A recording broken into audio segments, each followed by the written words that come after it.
The full moon bites your senses. The darkness knows your name. It whispers lies into the wind to convince them you're insane. Your friends ask friends where you been, yet it seems that no one knows. The color black paints your lips and dominates all your clothes. Your walls adorned with Ouija boards, your bookcase may catch fire. From magic books and murder crooks, this fascination never tires. 'Cause somewhere not so long ago you woke and found the weird.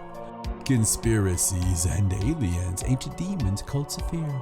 It's all more real than so-called news, it's everywhere you go. Thank God that John and Stacy welcomed you into the show. Welcome to the Paranormal Sideshow with your host, authors of Till Death and Beyond, John and Stacy Edwards of Paranormal Sideshow. .com. Hello and welcome to the Paranormal Sideshow. I'm your host, John Edwards, and joined as always by my lovely wife, Stacy. Hello. And we've had to do this a couple times now because we have ghost in the machine. Literally. Or in the room. Yeah, literally ghost in the machine. It's first time, it was a very obvious voice. I stopped it, went back, listened, and boom, there's the man.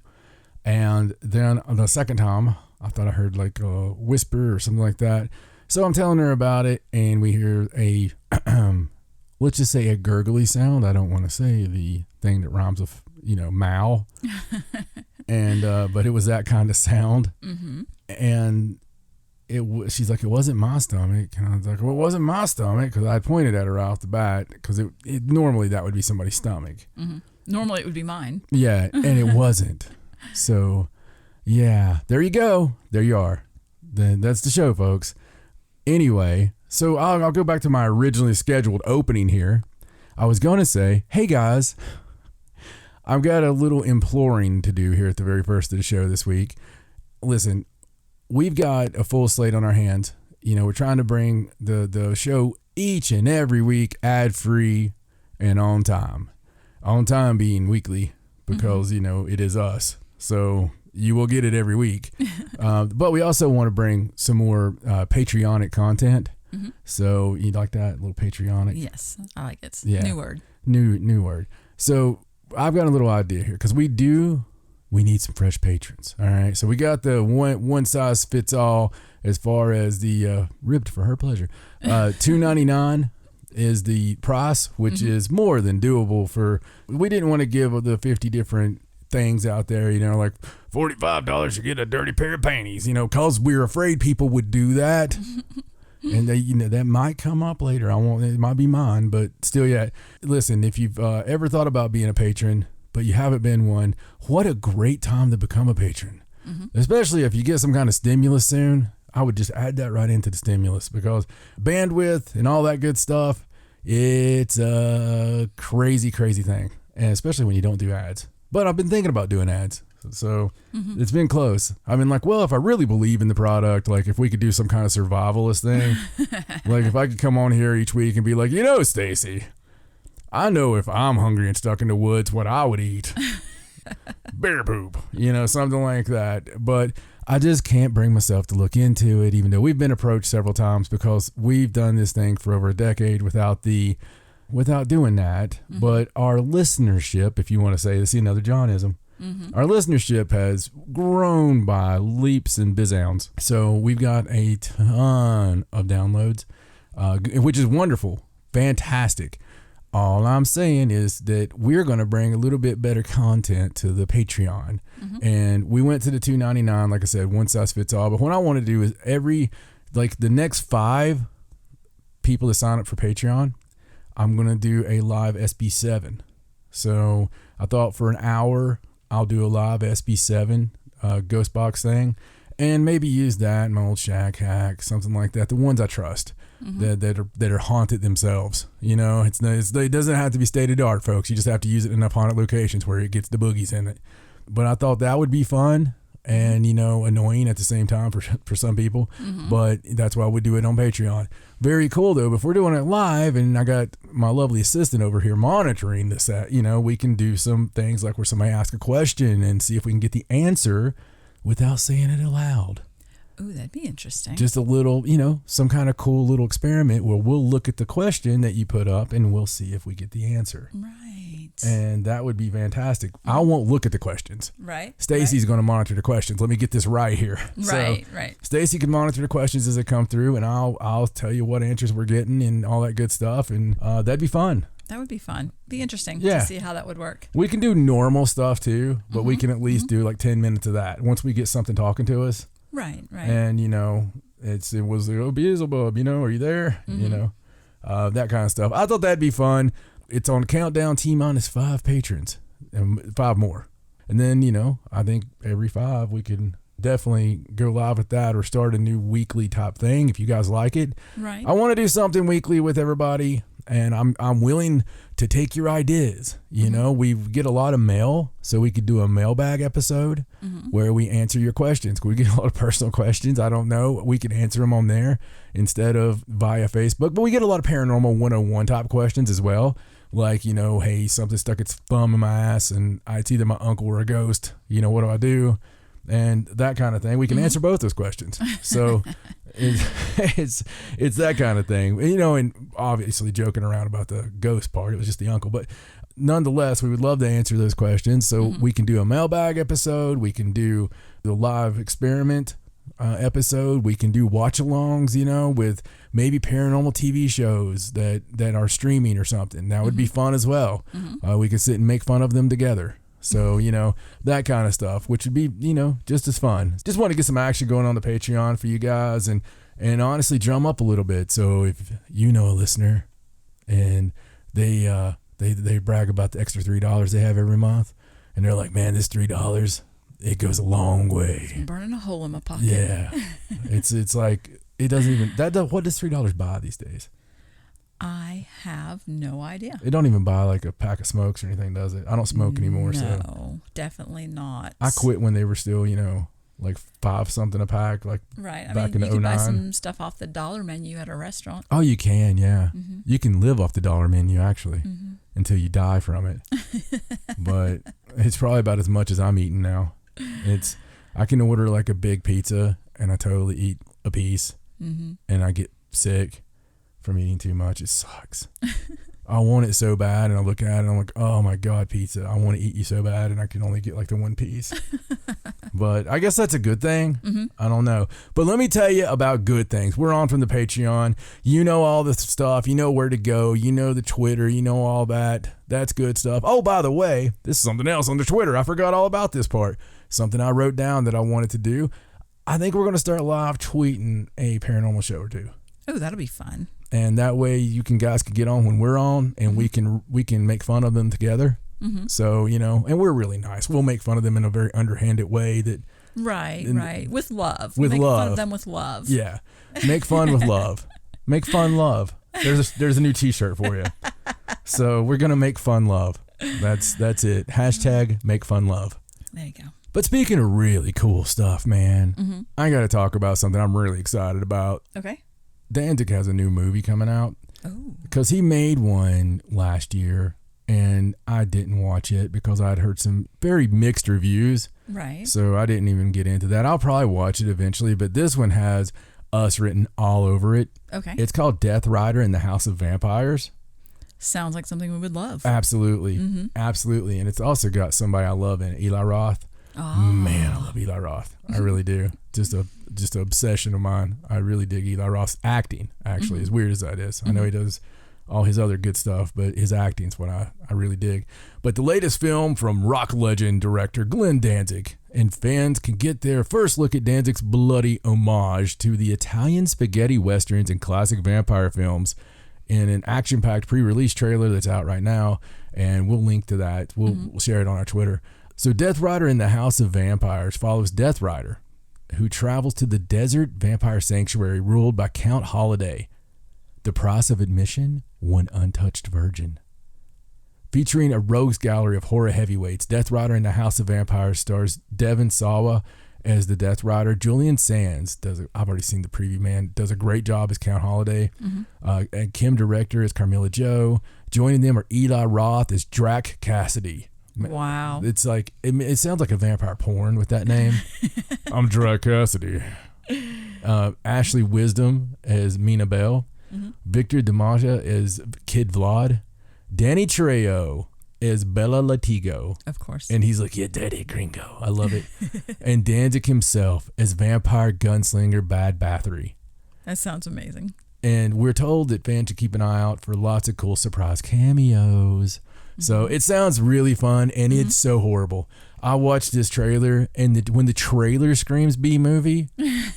you got to watch it. Yeah, when they couldn't do anything better than, like, it looks like a video, like a bunch of friends got high and made it, during college kind of thing. Right. I'm so excited. I can't wait. The That's very great. first scene they show on the trailer is a big-tittied blonde being pulled, riding a horse behind the main guy because that's his price of admission. And I'm like, son, that ain't no virgin.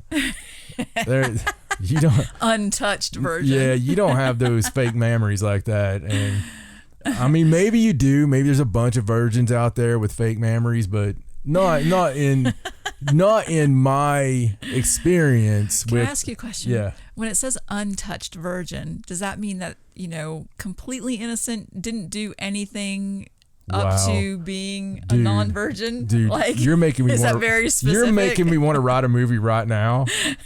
with you dressed like there's a lot of things I'm gonna dress happen. you like a schoolgirl and just be like chewing the gum and stuff, twirling your hair, and be like, but untouched.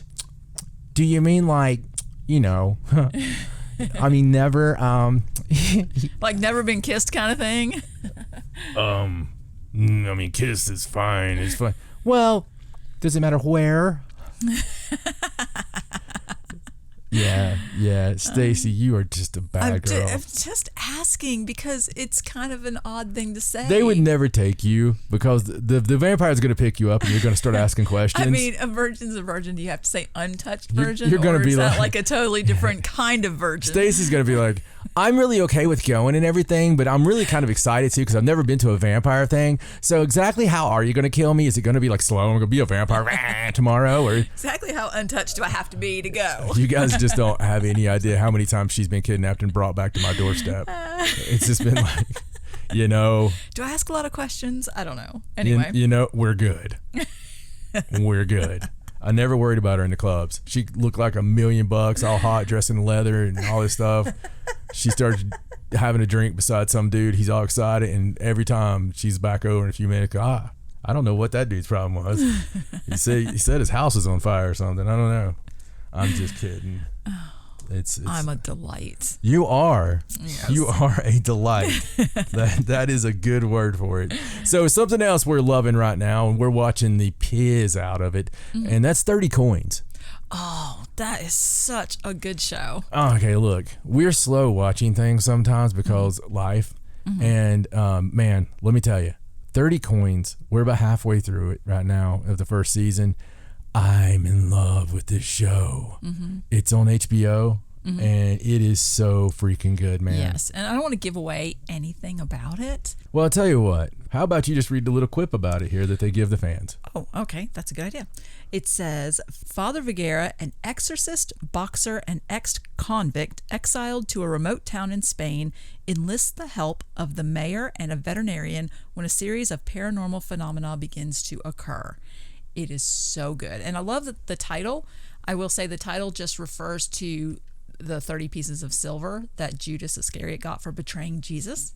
Yeah, and So that ended up being its whole weird thing too. So I found out all this weird stuff about some of my old music, and it was recently. So I was going through some of my old notebooks, and because I was trying to find this one song that I wanted to rework from years and years and years ago, because I've been talking to my old guitarist and about maybe not for anything other than just doing. See, what it is there's another band locally that they got back together and they're older than me. I'm like, oh, if they could do it. But there's this album that I really want to record with all these songs I did that were fantastic, and we did record it, but the devil took it. And so long story short, I really would like to do a few songs. So I was looking through some of this because I was retooling some of my old songs and seeing which ones would still hold up, and found out that a lot of times when I was writing songs, the whole thing with me was always like, oh my God, dude, how did you write lyrics to that quick? And I was just always like, no, I don't know. You know what I mean? I never put a lot of thought into, to Stacy's chagrin, I never put a lot of thought into anything back then as far as why something miraculous happened or why something interesting happened or things that we do now where we stop and we try to figure it out and all this stuff. I kind of just took it as it come, you know? And especially with my music, it was just like, well, I'm just going to write this out. It's no big deal. So sometimes I would go back and read it and I'm like, holy cow. Did you hear that? Yeah, I just did hear that. I was wondering if you heard it too. It was like, yeah, that was a big one. That's crazy. I mean, we can't keep restarting this thing. No. And we're just gonna have to. But I do want to hear that back. Okay. Later. So, kind of denote kind of where we're at. You kind of remember, don't you? Mm-hmm. That was crazy. That was kind of like a female breath. Yeah, it was really strange. All right. So anyway, on with the songs. So this one song on my first EP is called Martyr. And I actually wrote it about wrestling because at the time that I wrote it, I had been in wrestling for about 2 years. And I had went through a particularly hard deal at one of the places I would wrestle at every week. And I was no longer wrestling in that weekly location. Like I'd wrestle somewhere on Friday nights and then somewhere different on Saturday nights and all this stuff. But Friday nights was always one town. And it was this little building and some, bad things happened there. And it was in a place called Hickory Tree. So I was just writing the line like a Judas hanging in a hickory tree. Mm-hmm. And dude, this is so bad, but I wasn't even thinking about the way Judas died. Seriously, it was not in my mind. It wasn't even a common knowledge thing in my mind. It wasn't anywhere there. I was thinking about someone that had betrayed me and personally. Mm-hmm. And that's why I wrote that, but I was writing it not for an actual tree. It was actually for the place Hickory Tree and all this stuff. Mm-hmm. So anyway, that was like one of those parts, that we started talking about this. And I'm like, oh God, I was just like revisiting this song. And it was just weird. It was like weird timing. It was in 24 hours of me talking about it and just strange stuff. So anyway, really dig it. And I even had the director guy like or retweet one of my tweets on, and when I put it over on the wrestling Twitter account. Yes. So I like it when the directors are active like that. Right. It's pretty cool. Of course, show interest in their own work. Yeah, absolutely. And if he's listening right now, love it, dude. And, yes, definitely a must watch. And shout out to somebody else that might be keeping it 100 right now. So, and listen, you need to tune in and watch it. If you get the HBO, what is the HBO on demand called? HBO Max. HBO Max. Mm-hmm. Well worth it. Yes. Good stuff. Mm-hmm. A lot of stuff on there too. But I dig it a lot. The show's just got, it's not campy.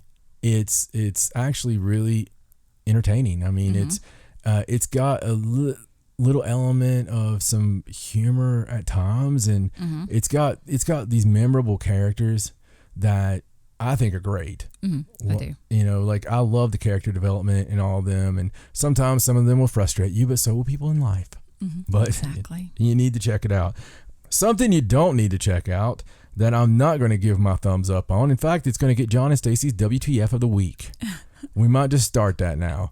The WTF of the week is John and Stacy sitting down, and yeah, I'm going to third person it, and taking precious, valuable time to watch a movie. Mm-hmm. And this movie seemed very good. It did. Amazon was throwing it down our throats, and it's called Bliss. Mm-hmm. And it had had Owen Wilson and Salma Hayek. All right. Yeah, so much weird stuff has happened, guys. This is really weird. So we've tried to, record the show. Mm-hmm. It's been a few hours here that, it's been a few minutes for you. Between insane things happening in the house and nonstop commotion, nonstop strangeness, nonstop events, storm outside, and that has caused some new things. Mm-hmm. But yeah, it's been really weird. So God knows what all you're going to hear during this episode. in the background or whatever. But it's been really weird, been really strange. Yes, very strange. And I don't know what's going to happen from here to the end. So we're just going to go, and short of something appearing in front of us, we're going to keep going regardless of what noises happen or whatever, and we'll just mark it and keep going. But on about that horrific movie Bliss. Yes. We were talking about Owen Wilson and Seldom Hijack or whatever her name is. I actually really like them, but for some reason this movie just was so, what's the word? Well, unsatisfying. Maybe, yeah. The no payoff, bait and switch, bad, horrible. It didn't start off that way. Like, I thought it was going to be really good, and then as it got into it, I was just really hoping there was going to be some kind of... Let's just say, like, the plot seems cool and seems really cool. But then you get things like little stupid things, like when dude was back again. It was just... Listen, I kind of get what they might have been going for. It's like, well, it's not really this. Maybe he's just sick. Whatever. I was really hoping for like a big M. Night Shyamalan moment at the end. Well, there was a later M. Night Shyamalan moment. Where everything gets tied together. Yeah, everything after the first couple movies you always give him credit for, with the god-awful 10 that he's made since. Right. Good Lord. I meant like early M. No, Night give Shyamalan. it up on him, okay? I don't actually watch his M. Night Shyamalan Ding Dong is a terrible movie maker. That guy's the epitome of, like, in music, he would have wrote My Sharona. I was just trying to make a point about the tying together. He's like the knack of movies. Anyway, yes, I like Sixth Sense, Signs, Sixth Sense. Well, you never saw like The Village or any of those. No, I didn't watch The Village because I'd heard that it was horrible. Oh, I liked it. Well, all right then. So if you want to watch Bliss, well, have at it and let us know what you think. Maybe you'll love it. That's true. Maybe we'll go back in 20 years and love it. Maybe. If we ever watch it again. I highly doubt that I will ever take that kind of time again for that movie. But, anyway, people sometimes are kind of torn on Oak Island and the TV show. And I hear people say things like, well, they never find anything. They just dig and dig and dig and dig. And I don't know if these people have ever watched it. I don't know if that's like the joke. Right, but nobody ever watches it. Because, every season they found these amazing things. Look, if I could go dig a 200-foot hole and find human bones from another continent that date back, hundreds and hundreds of years for no reason to be there, which they did, seasons ago, right? Right. There's so much cool stuff there. The first time, I don't have the cool, well, I saw it in, Life magazine when I was 10, I saw it because of Ancient Aliens, I think. I don't know. It was like the Daniel McGinnis story and going there and the kids seeing the weird lights and all this. And, maybe it was a UFO type related thing, which they never touch on there, really, the UFO part, but they should, since it's made by those people. But regardless, we're like a decade in on seasons. And I love it. I really do, man. There's so many different little aspects of the show that thing keeps getting stranger and stranger and stranger, the stuff they bring up. It's really interesting. In that one little, that's really just a little spit of land when you look at it. Just that one little area, the stuff. And now, really, the datings that they have could change the history books, really, because the pre-Columbian nature of it. It looks like there was more than one people that came there, right? And they do find things all the time. Yeah, like very historical, archaeological things. Look, but almost everybody has on demand. If you don't watch the show, just go back and watch this season from the first. It's really cool. The thing about it, you can miss an episode or 10 and you'll get recapped like mothers. Yeah, they could just put all the things they found, I will give you this, and have an hour show for a season probably. You know, like, there is a lot of recap, yes. Yeah, day 1 we did this, day 2 we did this, day 3, but you do have a lot of cool history stuff, recurring characters, all this stuff. I just had to put it out there. We always talk about stuff we love watching. We just caught up on that, so we had to watch like 10 episodes in a row or something. But I love it. I think this is my favorite season so far. And they were kind of tied down on what they could do because of the plague. And, but it was more fun, really. Right. But speaking of more fun, I like to be timely with our information that we bring on here, including my list. So, what a list do I have. Okay. A lot of work I put in on this. Okay. I really did, because I wanted to tackle St. Valentine's Day. Of course. And, before I get into my list, I'm going to talk about St. Valentine's Day and what it means to me. I've touched on it a few times, but just as a brief history, St. Valentine's Day is a cursed day for me. I don't know why. I went into it with good intentions. I watched the same little cupids as everybody else. I used to love getting the candy hearts from people, although I never got the one I wanted. I always got the thanks for trying heart or good friend or what a pal. Right. That kind of stuff. Never really went that romantic way. I always thought I was going to get the one that was like, you're my true love. And you have all these imaginations in your mind when you're a kid like me. And it's like never happens the way you want it to happen.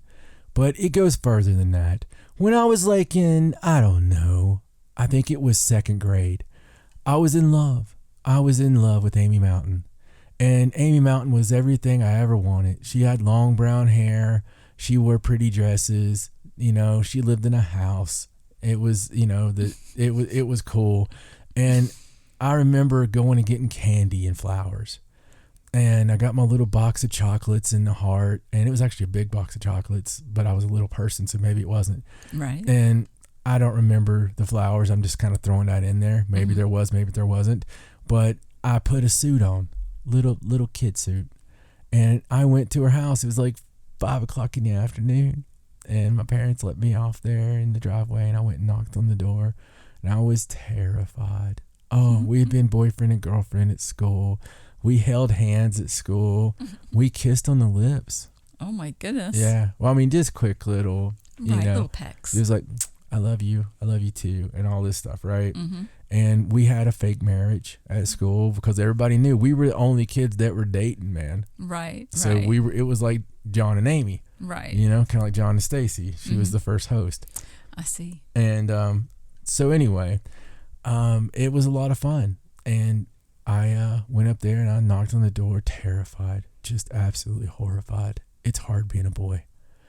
And her mom answered the door, and she had that all gushing look, that stupid freaking look that just makes it worse. Right. Because you're just cute, right? You're just adorable or whatever. And I was like, is Amy here? And she's like, yes, hold on a second. And I could see she had a lot of brothers and sisters, man. I could see heads popping in and out of the staircase, which made it way worse. Okay, just so you know, brothers and sisters suck.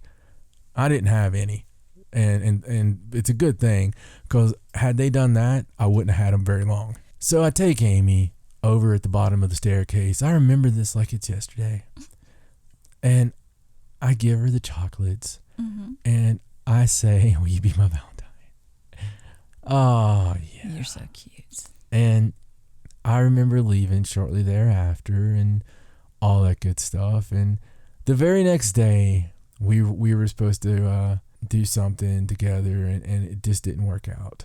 Yes, I'm sure her siblings mocked her ceaselessly. Yeah, so I was broken up with, and her friend was the one that told me. That was the first time I found out about best friends. Oh, I see. Those vixen, horrific, what do you even call it, succubus, that live with the girl you like. Right. They're always around, And she fit the bill. She was blonde, heavyset, loud, obnoxious, talked her into bad things.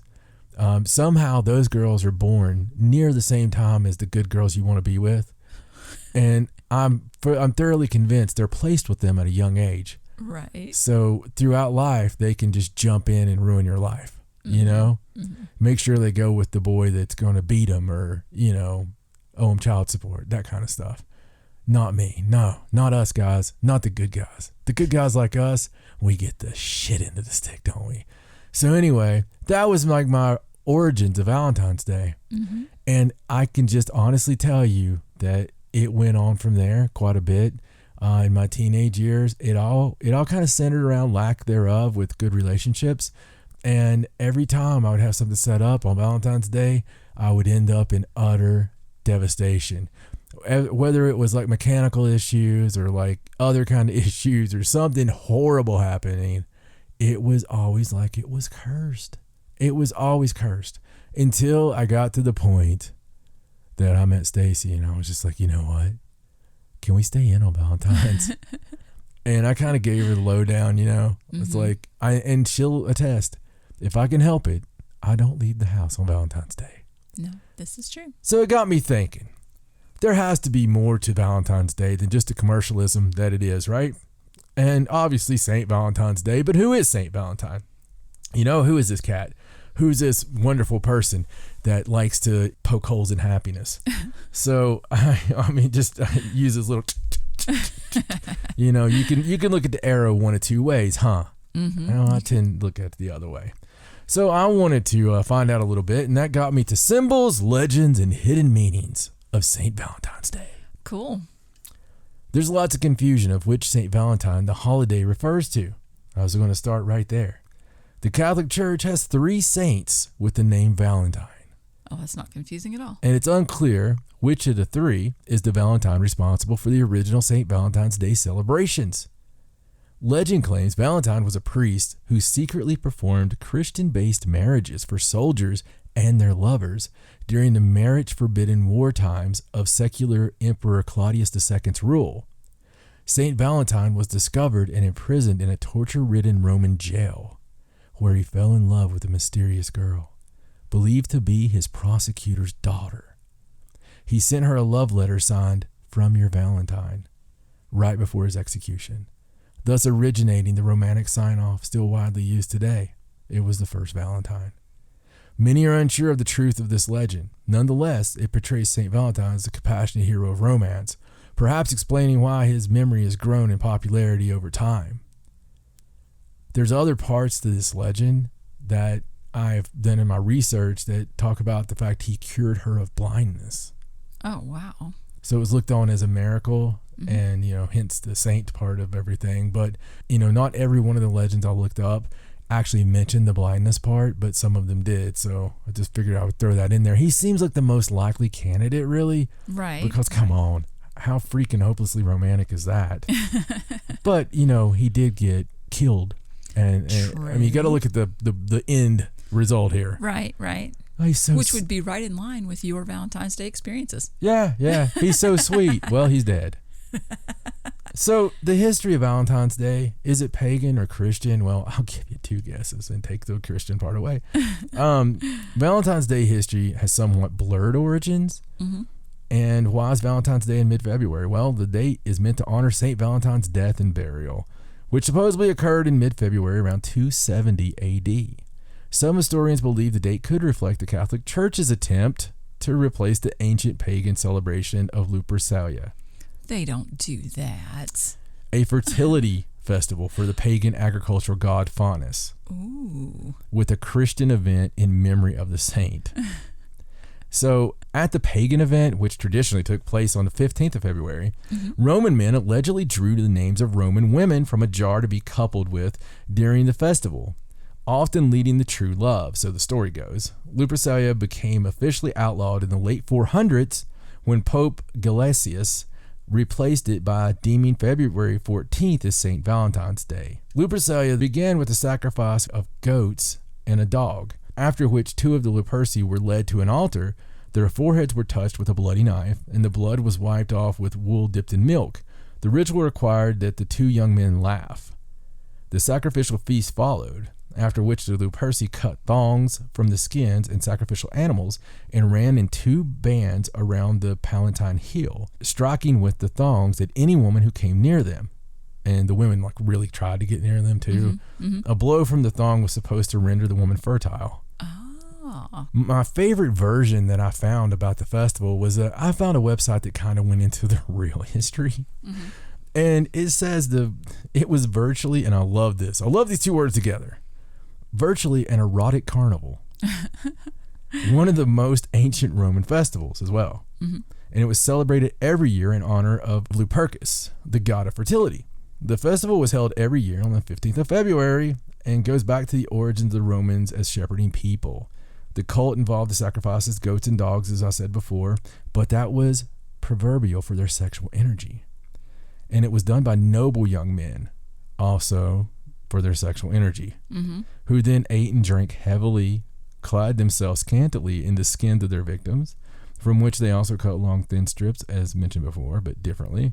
Holding these thongs with their hands, they ran through the streets of the city, touching and lashing everyone they saw, especially women, who even used to come forward voluntarily for the purpose, since they believed that this ceremony rendered them fruitful and procured them as an easy delivery in childbearing. The goat skin itself was called Februum. The festive day happens in Februata. So I guess like February, kind of? I guess so. The second day of Lupercalia celebrations was sacred to Juno Februata, Juno the fruticifer. Some derive this from February, of the fever or of love. On this day, more sedate Roman Utes not involved in the Lupercalian cult, drew names like the nice kids. Right. The ones that aren't trying to reproduce. Right. Drew names of the young ladies who were to be their romantic partners or dates, not only for that evening, but the girl was chosen who would become their companion for the remainder of the year. There are more sensational accounts, and it used more sordid terms. Wait, I mean, so they picked a name and they had to stay with this person till the end of the year? Yeah. Wow. Yeah. Wow. Either you get whipped and do it with the rich kids, or you pick a nice little piece of paper and get some goat herder. Right. For the year. So yeah, I'd probably be putting my ass out in the street too. You might as well eat well while you're doing it, right? They both seem to result in the same thing. I don't know why they didn't want to keep this for the church. No idea. Makes Valentine's Day a hell of a lot funner. Although the lottery for women had been banned by the church as heathen, bastards. The mid-February holiday celebration in commemoration of St. Valentine was still practiced by many Roman men who sought the tender affections of willing young ladies. Thus, it became a tradition to give the beloved and admired one handwritten message of enamored and romantic intention, containing St. Valentine's name inscribed within. This served a double purpose, for to draw the name of a saint would require that the boy or girl would have to emulate the saint's qualities for at least 1 year. And instead of a pagan god to be chosen, the church searched for a suitable substitute saint to patronize the day. So St. Valentine was to become that chosen saint. Of course, there's a long history of baptizing pre-Christian practices. St. Gregory the Great advised a missionary to the pagan English St. Augustine of Kent not to destroy the pagan temples, but to go to the fanes, so that the converts can assemble at the places which they are accustomed to come to. Thus, the church sought a way to contain all the youthful erotic energy within the bounds of right-thinking saints' cults. So that's what their hope was. And, so a lot of the holidays that got changed, as we know, around or on the particular day of the original festivals was done so, to kind of keep order so people wouldn't really get too mad. And these things still happen, folks. I mean, they still happen. They'll let you still have this, but you can't say that. You know what I mean? Insert whatever you want to insert there. So basically up to this point, it could be said that the meaning of Valentine's Day commemorates St. Valentine's brutal and bloody 3-part execution, the beating, the stoning, and beheading, because of the secret support of Christian marriages. February 14th symbolizes the date he died, or possibly because Christians needed to replace the pagan holiday, as we talked about. Right. So why the romance? Up to this point, we see the holiday had no official romantic connotations, other than the implications that St. Valentine himself was a romantic, and that pagans drew lovers during Lupercalia. Right. I don't know. Over the coming centuries, the holiday began to pick up romantic trends, though. Middle Age England and France, for instance, considered February 14th the first day of birds' mating season, which is very big on this, and it's very interesting, the birds part. Adding to the date's theme of love, poets such as Geoffrey Chaucer and William Shakespeare further romanticized the holiday by writing about Valentine's Day in love-stricken ways. Why Cupid on Valentine's Day? The history of Valentine's Day wouldn't be complete without old Cupid. But what's the tie-in between Cupid and Valentine's Day? Before Cupid was a chubby little angel with, love shot arrows. Right. He was the handsome Greek god of love, Eros. It was the Romans who turned him into what he has become. Damn, Romans. Stupid Romans. It's always the Romans. I know. And that's modern day Cupid. See, in Greek mythology, which is the best mythology, It is. it's unclear on how Eros was conceived, but he was known for both his masculinity and his manipulation of both gods and mortals by toying with their emotions through the power of his golden arrows, which is probably a euphemism. I'm sure. There's also a late antique myth of Cupid and Psyche. According to the legend, Psyche was condemned to wander the earth trying to win Cupid back after he abandoned her. Some of my favorite parts of Valentine's Day, though, is honestly the symbols and the signs that are associated with it, especially for young girls or girls in general.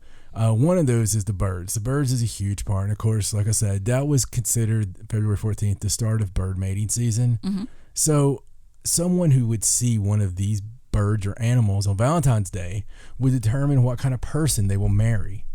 Ooh, I love stuff like this. You ready for this? Yeah. If you spot a dove, you're going to find your mate for life.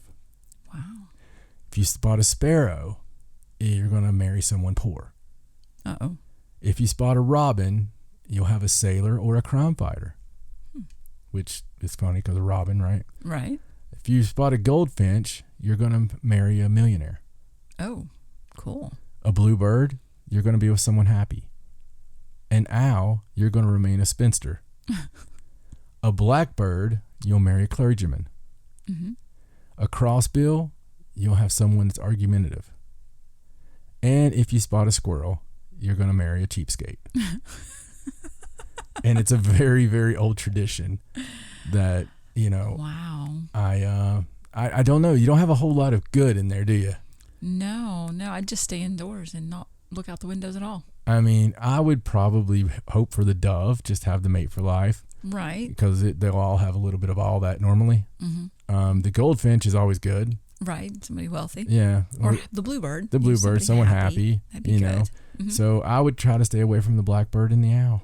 My problem would be I'd spot a bird and not know what kind it was. Well, they don't have that one on here.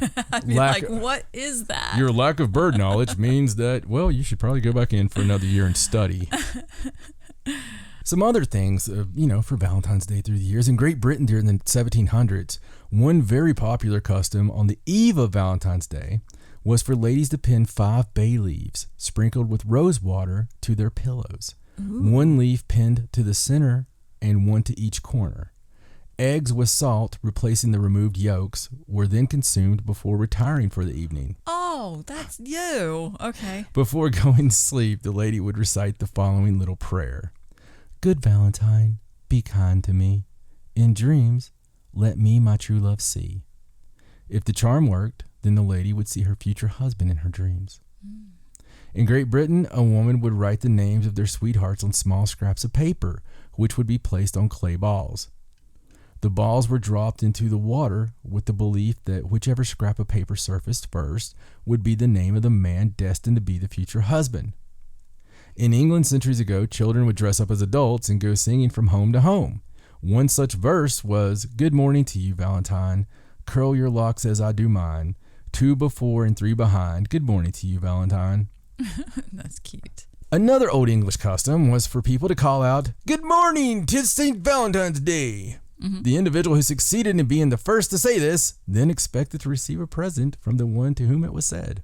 Oh, so if you said good morning to somebody first, you'd get a gift from them. No, if you said, Good morning to St. Valentine's Day. Oh, just like that, huh? Yeah, with the tis and everything. Ah, I see. I would be very, very particular with that. Yes, I would too. By tradition, a young girl was supposed to eventually marry the first eligible male she met on Valentine's Day.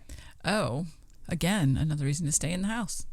Traditionally, if a young female is curious enough and brave enough, she can conjure up the appearance of her future spouse by visiting a graveyard at midnight on the eve of St. Valentine's Day and singing a prescribed chant while running around the church 12 times. Oh my goodness. If I'd fall over after about 8, there's a lot of different ways that you could find out who your future husband was going to be. Yeah. That seemed very popular. I looked and looked and looked for the chant. Right. Because I was going to make Ariana try it. Right. You're going to make her try and run around a church 12 times? Yeah. Yeah, okay. She'd do it, man. She'd be up for it. In Wales, wooden love spoons would be carved and given as gifts. Favorite decorations for the spoons were hearts, keys, and keyholes. The decorations meaning you unlock my heart. It would mean something else if I was carving it. I was thinking the same thing. That would totally mean something else if you gave me this spoon. That's an odd looking key. Why does mine have the keyhole on it? One of the most ancient of Valentine's Day rituals, dating from at least the Middle Ages or possibly earlier, was the practice of writing the name of young ladies on slips of paper and placing them within a jar or bowl. Mm-hmm. The lady whose name was drawn by an eligible bachelor became his Valentine, and he wore the name on his sleeve for 1 week. It is believed that the saying to wear one's heart on one's sleeve, meaning that it is easy for others to know the romantic inclination of the individual, has originated from this custom. Oh, wow. Again, we go back to origins of, what things mean from another episode there. Mm-hmm. In some countries, a young woman may receive a gift of clothing from a prospective suitor. If the gift is kept, then it means she has accepted his proposal of marriage. Wow, that's some serious Valentine giving. Yeah, I mean, that kind of still works that way. Yeah. If you go out and buy some Louis Vuitton and, Gucci or something like that, it's being like, yeah, I'll keep it. If an individual thinks of 5 or 6 names considered to be suitable marriage partners and twists the stem of an apple while the names are being recited, then it is believed the eventual spouse will be the one whose name was recited at the moment the stem broke. Oh, see, I've heard that before, but it's different. Like, I think when we were kids, we used to twist it and say the letters of the alphabet or something, and then that would be the first letter of the name of the person you were going to be with. Well, you did it wrong, Stacy. I guess so. If an apple is cut in half, the number of seeds found inside the fruit will be an indication of the number of children the individual will have. So, Stacy, looking for the seedless apple. Always looking for a way around it.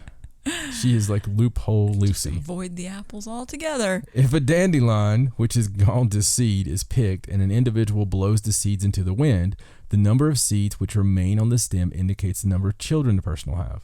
Oh, I always hate that when you blow them and then they don't all come off. Yeah. Mm.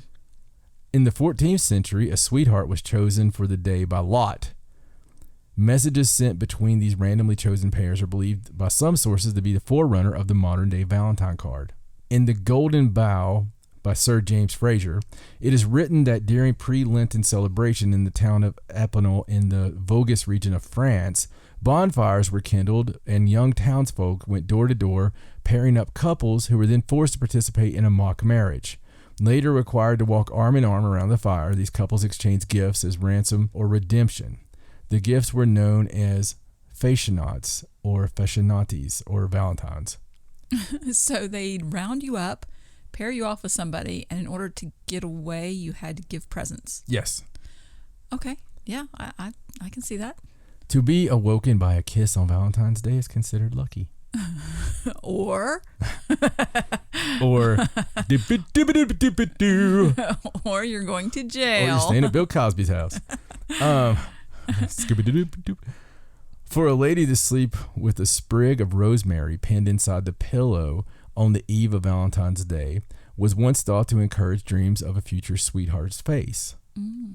Wow. Yeah, so a little rosemary goes a long, long way. Mm-hmm. In Britain and Italy, some unmarried women would rise before sunrise on Valentine's Day and stand by the window watching for a man to pass.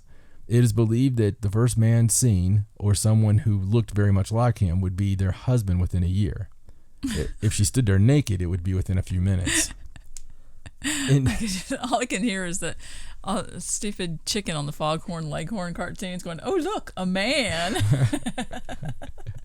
In Denmark, it is customary to send pressed white flowers called snowdrops to friends. Denmark's kind of gentle. Yeah, I mean, they're not forcing people to mock wedding or anything. It was different times. Symbols associated with Valentine's Day. I love the symbols. Symbols are good. Yes. They include lace, love knots, lovebirds, and doves, hearts, hands, and X's. Lace frills and ribbons have long been associated with the concept of romance, originated from the days of chivalry when a knight rode into battle sporting a ribbon or scarf presented to him by a fair lady. A token. Lace has been used throughout history in the making of women's handkerchiefs and other stuff. In centuries gone by, if a lady dropped her handkerchief, a man might pick it and retrieve it for her.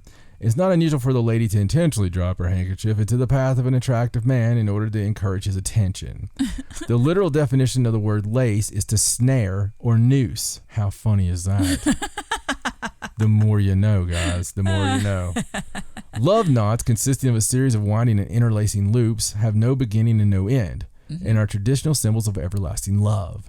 Love knots were customarily made from ribbon or drawn on paper and presented to sweethearts. They're spells. Love spells. That's what those are. Although the ancients were unaware that the heart pumps blood through the circulatory system, they did know that the heart would beat faster when an individual was excited or upset, and thus thought the heart was the center of the feelings. Throughout the ages, it has remained a symbol of love, and the ancient belief lingers still in such sayings as, "It does my heart good," "I'm brokenhearted," and "sick at heart." The hands of a lady has been a favorite Valentine decoration for many years, and is thought to depict desirable feminine qualities. The beauty of the image is often enhanced by the addition of a frilled cuff and or a jeweled ring on the third finger. Clasp hands are said to represent those of Queen Victoria and her consort, Prince Albert, the symbol of friendship between their respective countries of England and Germany. The tradition of using an X to represent a kiss began with medieval practice of allowing those who could not write or sign documents with an X. This was done prior to the documents being witnessed, and the signer would place a kiss upon the X to indicate sincerity. Thus, the letter X became synonymous with a kiss until, with the passage of time, the letter of the alphabet was commonly used at the end of the correspondence to indicate a kiss. Now, also seen the X's and O's was a symbol that was signed when people were signing like Valentines, so to speak, to their lovers. In some of the ones we talked about where you had to send the names, because it was considered unlucky to send a Valentine and to sign it, only if you sign it. So they used the XO because the XO so that they didn't have to put their name. Right, because if you use your name, it could be cursed. Wow, that's really interesting. Do you know why I thought that you use X's and O's for kisses and hugs? Why? Ever since I was a kid, I always thought that you use an O because it's like arms hugging. Yeah. And you use an X because it's like two lips, two mouths kissing. Well, I would have never thought that. Like, that's why I thought you use those two letters, because they kind of represent kisses and hugs. I could see the O being lips, but yeah. I mean, like two people with their arms out. Yeah, no, I got you. That's very sweet. That you I don't know. That's just what I always thought. No, it's cool. I mean, it's as good as they did. So, the rose, undoubtedly the most popular flower in the world, speaks of love and has been a traditional choice of sweethearts during every century. Precisely how it came to be a universal symbol of love and beauty is unclear. However, the rose was a sacred flower of Venus, Roman goddess of love, and the color red is associated with strong emotions. The rose is symbolic of both peace and war, both love and forgiveness. But something interesting, the letters of rose, when rearranged, form the word Eros, the god of love. Oh, this is very true. In terms of the sentiments expressed by the different colors of the rose, the commonly accepted meanings are this. Okay. Coral is desire. Coral! I desire you get your ass in the house. Lavender, enchantment and uniqueness. Orange, fascination. Peach, modesty, gratitude, admiration, and sympathy. You don't want to get a peach one. No. Pink, or pale, is grace, joy, and happiness. Pink dark is thankfulness, friendship, and admiration. Yet again, something you don't really want. Right. Red is love, respect, and courage. You want that. Deep red, beauty and passion. Oh, yeah. White, innocence, purity, secrecy, silence, reverence, humility, and according to some sources, true love. I've never seen a white one. Yellow, joy, friendship, jealousy, hope, and freedom. Wow, you can get friend zoned by a rose. Yeah. Black, farewell. Red and white, unity or engagement. What were you going to say? I was just like, see ya, black one. Yellow and orange, passionate thoughts. Yellow and red, congratulations. Rosebud, beauty, youth, and a heart of innocence and love. Red rosebud, purity and loveliness. White rosebud, girlhood. Oh. Single red rose in full bloom, I love you. No. 1 dozen red roses, I really love you. Tea roses, I'll remember always. So you can give somebody tea roses if you just want to scare them. Just so you know, it was the X's and O's was more of the Victorian era. That's when they considered that to be unlucky. But the first Valentine's Day greeting cards, which is pretty interesting, the commercialism of it all. Right. The history is more modern story. Vocal greetings were exchanged during the holiday's 5th century origins. Writing and sending cards did not become common practice until the 1400s, still a long time ago, when the Duke of Orleans sent one to his wife from the Tower of London's prison. King Henry V soon joined the trend by hiring a writer to write a Valentine's card for Catherine of Valois. When Valentine's Day became more popular in England in the 1600s and the United States in the 1700s, handwritten greetings as well as small gifts became more common. The aptly named mother of the Valentine, Esther Haaland, is credited with the first homemade Valentine's cards, using elaborate lace, tapes, and photos called scrap.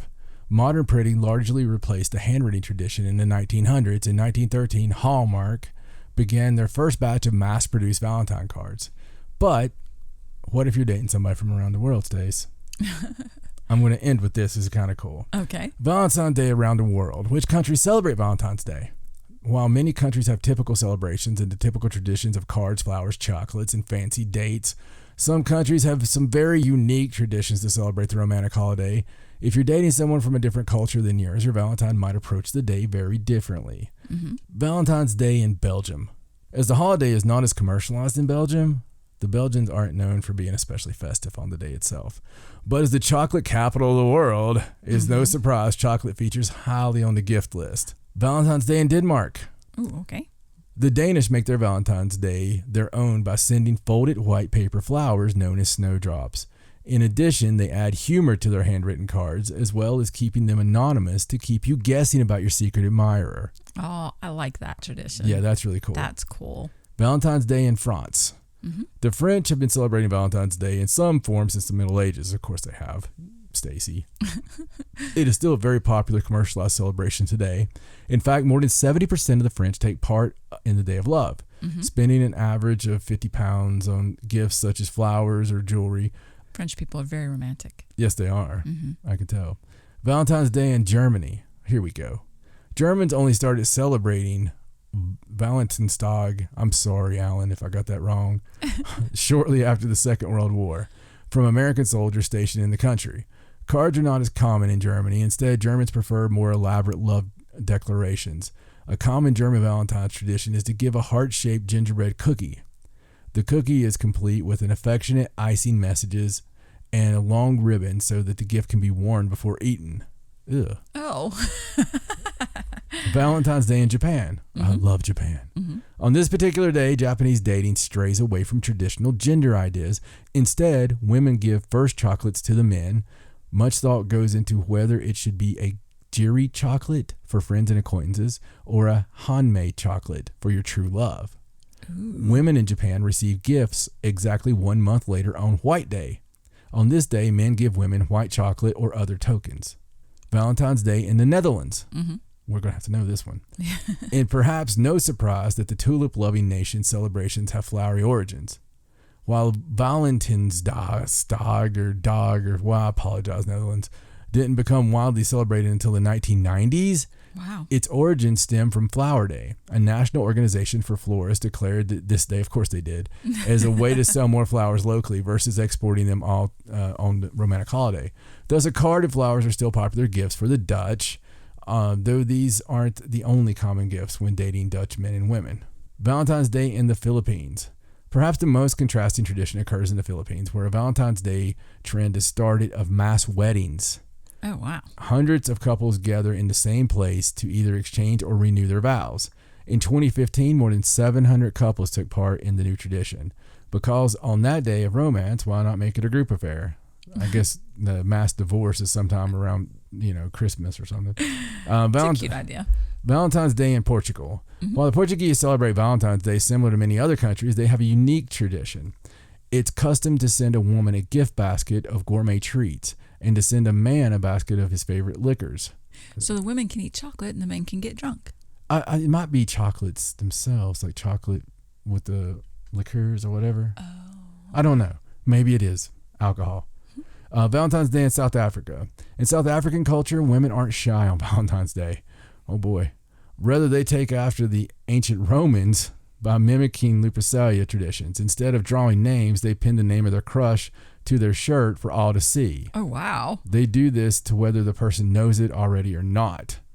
Wow, they just put it out there. Wow, I need to move there. That's brave. That's really cool. Man, I'd be all over that town. You'd be looking at everybody going, can I see? Let me see. Well, I got a very common name. So I just seen the John part. Sorry, I attacked right then. Valentine's Day in Spain. Spaniards celebrate St. Valentine's Day similar to elsewhere.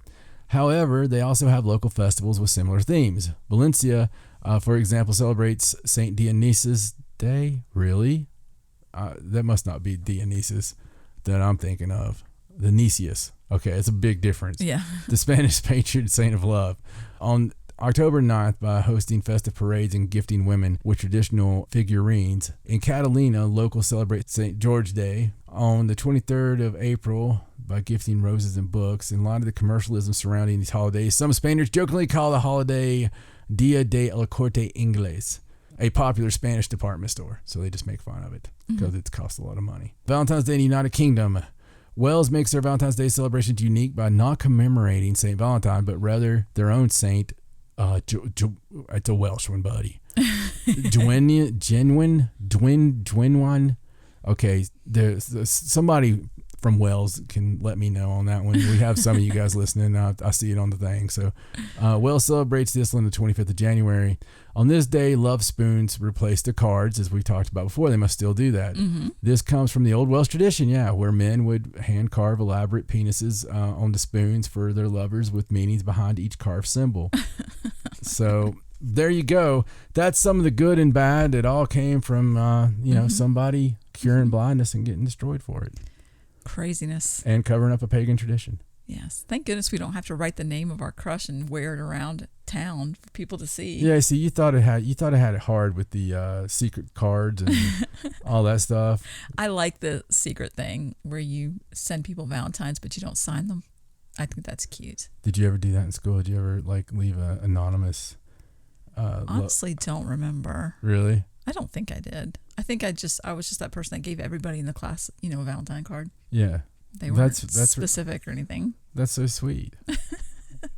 I don't know. Like I said, it was always just miserable for me. Right. So I'm glad that it was miserable for other people as well.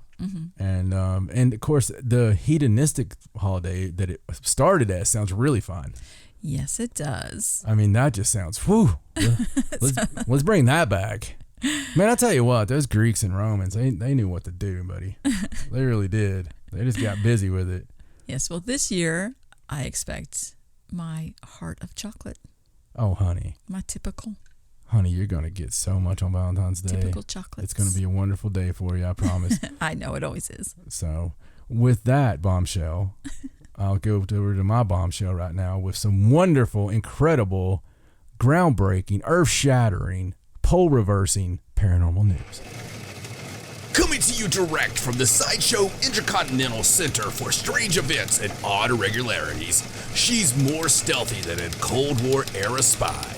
If it's from beyond the grave or above the sky, there's only one girl who looks under every rock to see. She's got your mysterious goodies and spells Stacy with an E. It's now time for Stacey Edwards and Paranormal News.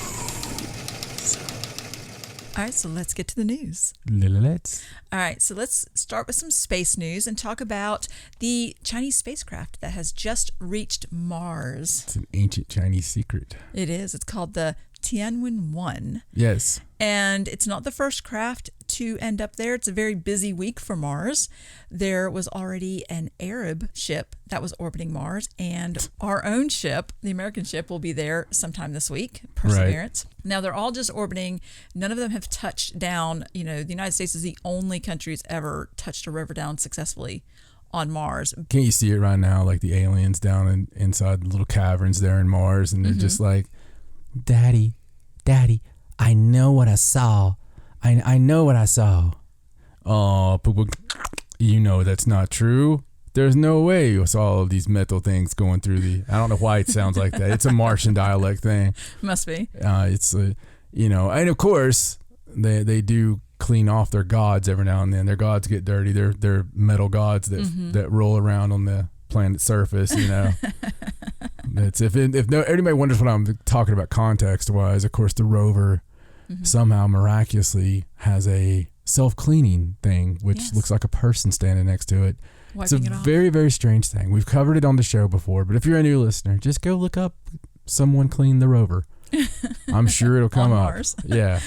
Well, in a few months, the Chinese rover will attempt to land on the surface of Mars. I believe their target is one of the places where the United States landed back in the 70s. And of course, they're the same thing that America's doing. They want to gather samples, bring them home, look for ancient microbial They're life. looking for gold. They're looking for something. They're looking for crystals and power, and like it's all dug in there. And there is, like I said, already the one in orbit from the United Arab Emirates. Just like all these girls doing Miss Universe. It's like, I really want world peace and a green society. oh, you want to win a crown. I wish one girl would come out with, you know what? I don't care. How about that? I want to win a crown. I've been doing this crap since I was 2 years old. Yeah. I had a little like half deity on underneath my dress. And half deity. And I had to come out here this whole time and all these years. Yeah. Listen, judges. You see this right here? This is what you're looking at. This is what I want. I want the crown, bitches. That's what I want. Some honesty in beauty Wouldn't that be for great? once. I'd vote for her. Yes. I don't think those go by voting, but yes, I would too. Well, they should go by voting. They really should. But, everybody's just always just like, they don't know what they're saying. Mm-mm. It's like the talent competition, I want to see some girls out there doing stuff like that Big Show. You know what I mean? Like, like skateboarding up huge ramps. Yeah, I want to see them like shooting arrows at their ass. I've practiced this for years and years and years. I just have to eat 3 bowls of chili and get it up here real good and just, That would be quite the beauty pageant. Be amazing. That would be amazing. I can write my name in the snow, and that's not a talent most girls have. No, it isn't. In cursive. So back to the rovers. I'm not sure how we got off on that. Because they're saying that they want to go up there and we're looking for ways to, whatever. We're looking for good things for the world. Right. Something to feed the rabbits, right. Right. We're trying to preserve the bees. And that's not what it is at all. No. They're looking for an advantage. Mm-hmm. Just say what it is. If they weren't looking for an advantage, you know what it would be? It would be the new China Arab United States probe.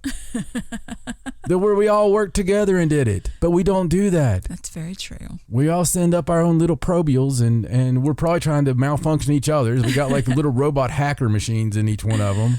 Well, it says that before these spacecraft arrived this week, there were 6 other spacecraft already operating around Mars, 3 from the United States, 2 European ones, and 1 Indian one.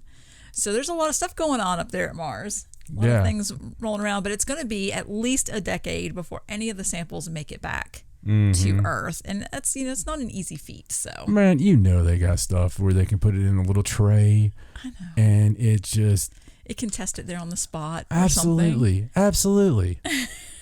I mean, it can. Or they could just get one of those people they have up there in the secret space program that's working on Mars to there's go ahead and test it. There's no way you can tell me they don't have something that they can put through the little sifter, right? Mm-hmm. And it couldn't tell with a computer what it's made of, right? Right. Because what do we do here? We drop stuff in a little gimmick, and it tells us what it's made of. Mm-hmm. Why couldn't you do the same thing? I mean, I'm sure they could do that. I think maybe they might be looking for fossils and stuff, but I'm not 100% Well, if it gets stuck in the little, sifter, then you found a fossil. I mean, it's pretty easy peasy. Pretty simple. I'm telling you, I need to rule this world. You have all the answers. Well, let's go on to this next article that's somewhat similar, and it's about, I thought this one was really interesting because it's a whole article about how science... Holy shit. What? Have you seen what Shelley Duvall looks like? No. From The Shining. Like, she wasn't like you didn't. She was skinny. You didn't want prom pictures with her to start with. She was olive oil in the pop. Yeah, she's all the oil now. Yeah. Check this out. Wait. Oh my goodness. Yeah. Yeah. I mean, she looks like. I mean, I don't. She looks like she finally ate something. Well, yeah, she ate someone. I mean, it's wow. Like what? I mean, that's shocking. It is shocking. Yeah. I'm sorry. I was just trying to see this one news story we have coming up, and I was trying to check and see my notes here, and then Shelley Duvall popped up, and Jesus. I mean, I'm not trying to be. Okay, I'm not being a very good person at all. No, but she was always very tiny. And homely. Well. She was like in that. I don't know what happened to actresses around that one time, but hear me out. Okay. So you had Sissy Spacek, you had Shelley Duvall and Talia Shire, right? And they all like, I mean, dude, that was like, it was a phase. Yeah, it was something. It was something. It's like, let's elevate these girls, you know? We've had enough Marilyn Monroes around this place. It's time to get the girl next door. She ain't the girl next door. She's the girl that they put in the basement. It's just, you know. Okay. So let's go back to Mars. Shall we go back to Mars? Let's go back to Mars. Sorry, people. That was okay. I've put my notes down and I am fully invested a good idea. in Mars. All right, so this is an article that talks about how scientists believe that life may have started on Mars. Yeah, we've said that. Yes, we've said that. Oh. This is not something that they put out in like mainstream where they say scientists believe it. Right. It's not a very popular theory. So this is a mainstream person saying this? In the scientific community, yes. Oh, wow. And this is an entire article that talks about panspermia, you know, the whole theory that... Yeah, no, yeah, that Peter Pan has to stay 30 feet away from the Lost Boys. Exactly. The hypothesis that life exists. Got another case of panspermia, sir. Damn that Peter Pan. The hypothesis that life exists elsewhere in the universe and it's distributed by asteroids and other space debris. So they feel like... Tinkerbell said she had something she wants to tweet later as well. It only makes sense that... since Mars was probably hospitable before Earth, that our life came from Mars. Yeah. Well, it's not something that's very accepted or widely accepted. Was it hospitable? That's what I think it says. It says Mars would have been, it's in quotes, Mars would have been, quote, hospitable environment I just hear Earth. Yosemite Sam saying it. Damn, hospitable planet. Well, in this... It's habitable, right? No, this says hospitable. No, I'm sure it was nice. I see what it says. But a hospitable environment. Are they looking for habitable though? Probably. It also talks about, you know, they say just in terms of what place had liquid water first, right. That would have been Mars, right, and not Earth. And you know, when the Earth was first forming, it would have been hit with much bigger rocks and so on and so on, and that's how life got here. Right. And even Avi Loeb got in on this article. Of course he did. And talked about how one of the Martian rocks that was found on Earth was not heated along its journey to more than 40 degrees Celsius, so it could have absolutely carried life here. Yeah. So I don't know. It's just a really interesting mainstream article where they don't really come out and say, we think this is the thinking, that we think this is what happened. If they would just watch Thunder the Barbarian, they would have seen how it all happened. I know. I mean, you're wrong. It's kind of like the same thing. I mean, listen, there's an asteroid belt. The asteroid belt is just the remains of whatever happened. Right. I mean, that's pretty obvious, it looks like. And there's even like the little spot for it, you know, and gravitational wise. Right. And it's just like where it used to be. I mean, I don't know, man. It's like it seems pretty obvious that something hit and caused all this to happen. I feel like now that we've got the probe up there at Mars and they know that in a decade or so, there's going to be samples coming back, everybody's sort of trying to easily get on board. Like, oh yeah, you know, I've always said that we could have had life on Mars before Earth. I firmly believe that like Cydonia, and I think you're going to see pyramids. I think you're going to see, you know, they tried debunking the face on Mars, but I really believe they just did all that. I think that they changed what, you know, originally came out and all this stuff. I don't think they expected people to comb over stuff quite the way they did, but right. And still don't. You know, there's still stuff that makes it through. And of course, I don't think that there's a gopher with a sawed-off shotgun sometimes when people are like, yeah, I hate those videos because they always sucker me in. It's like, you know, Finding on Mars, and I'll watch it. I'll give you your time. And then it'll be like, this is obviously a gopher wearing a sombrero holding a garden rake. He was watching that Bigfoot ride the motorcycle. Yeah, absolutely. Or the one they had where it was like they found death with a scythe. And he was just like hanging out on a hill. Right. I'm just like, that's god awful scary. My favorite's when they have to physically draw around the object, like the shape, so that you can see what it is. It's really just this blobby shadow, but they've drawn over top of it.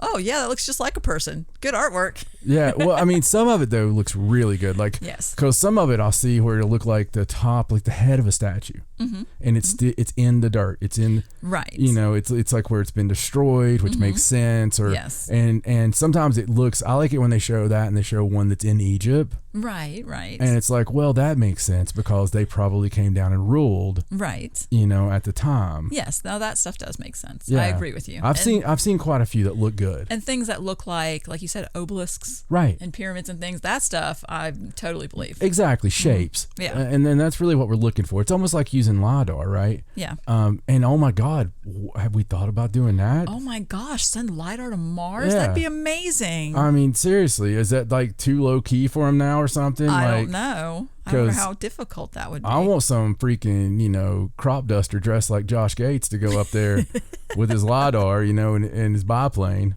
and just be like, all right, boys, let's LiDAR this bitch, see what we got. And, because they're going to come back with like what they found in Amazon. You know what I mean? Yeah. That's a bunch of graves. People it's like, well, here's this. I mean, LiDAR's changing the whole archaeological world. Mm-hmm. I mean, it's really nuts. It is. You still have to go after it and get it. I think sometimes the boots on the ground, like intern scientists, right? I kind of they're like, oh, hey, Biffy, Screwy, we found something in the middle of the Amazon, right next to all the giant snake things we talked about last week. It's like, oh shit, great. The old man found something else. Let's destroy it. Right. I mean, because they have to go deep in there and actually find it after they find it. Well, definitely very interested. Yeah, absolutely. All the stuff they're going to find on Mars. All right. Or the end of the world. True. Both seem very, very possible each and every day.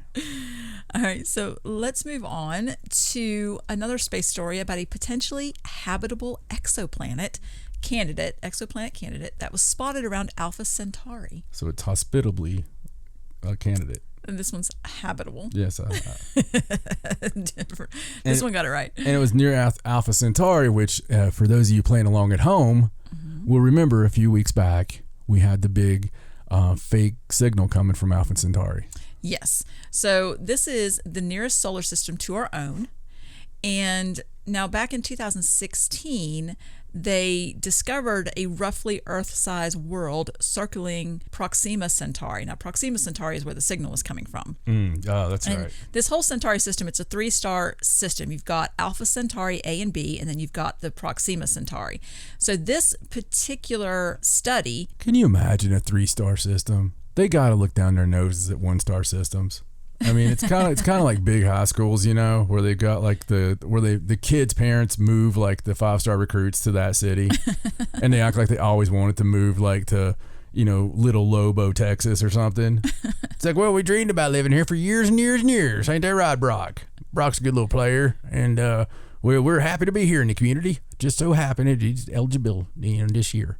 I mean, because 3-star. I mean, a 3-star system. With 3 suns and I mean, my God, I bet the grapefruits talk, Probably. The place has to be insane. It does. And so this new study claims that Alpha Centauri A may have its own habitable zone planet. So they just published this study in the journal Nature Communications, and they do say that verification might take some time and may need some peer review and some involvement from the larger scientific community, but they're pretty confident that that is what they found. And I did think that this was very interesting because of what you already brought up, because we did recently have the signal from Proxima Centauri, and like I said, it's the closest solar system to us. Yeah. So if anyone was going to send us They tried debunking it though, like really quickly. They did. I did see another headline recently. I haven't found the story, but that claims that NASA is even claiming that's very strange. That it's a strange thing, that it's not something they expected. Well, when I seen somebody try debunking so quickly, it actually raised more flags than it lowered, Right. So I agree. So it's interesting that they're finding new habitable places there, and all that other stuff's going on. I think they really should take a closer look at that whole solar system. Like they should just train all of their stuff on that place for a while. Absolutely. I mean, well, like Betelgeuse is one that's, thought of a lot. I mean, anything, you got like Orion up there, you got Sirius, you got so many that the Pleiades with the Seven Sisters. The Seven Sisters. Yeah. You remember that movie, The Last Starfighter? I do. Of course I do. It's amazing. Isn't Alpha Centauri where they lived? See? Mm-hmm. See, that's all the proof we needed. Yeah. It's in the movie. Man, you play the video game. That stupid game. I played so many games after that, just knowing that if I did it well enough, that somebody was going to come take me away to be a starfighter. Right. And I was still thinking stuff like that when I first started playing Call of Duty years ago, because I was really They're good. gonna come get you for the military. When I got to like 4,000th in the world on free for all, like in 2009, I was just like, I wonder if the military's just gonna show up and be like, dude, you can drop shot like a bitch. we're gonna put you in right now. We got some special force things for you to do. That's cool. It'd be cool if that was really a thing that happened. It would, wouldn't it? You played video games so well, they'd just come and recruit you. Yeah, and depending on the video game, like you don't want to be really good at Resident Evil and have somebody show up. Really good at that plumbing game. Just be like, sir, we noticed your skills, and well, we've got a problem at one of the labs. We need you to accompany us to China. It's the Wuhan monster. Oh wow. Okay. Anyway. All right, so let's do one more space story. This is about a potentially hazardous, largest known asteroid to fly past the Earth this year. Oh.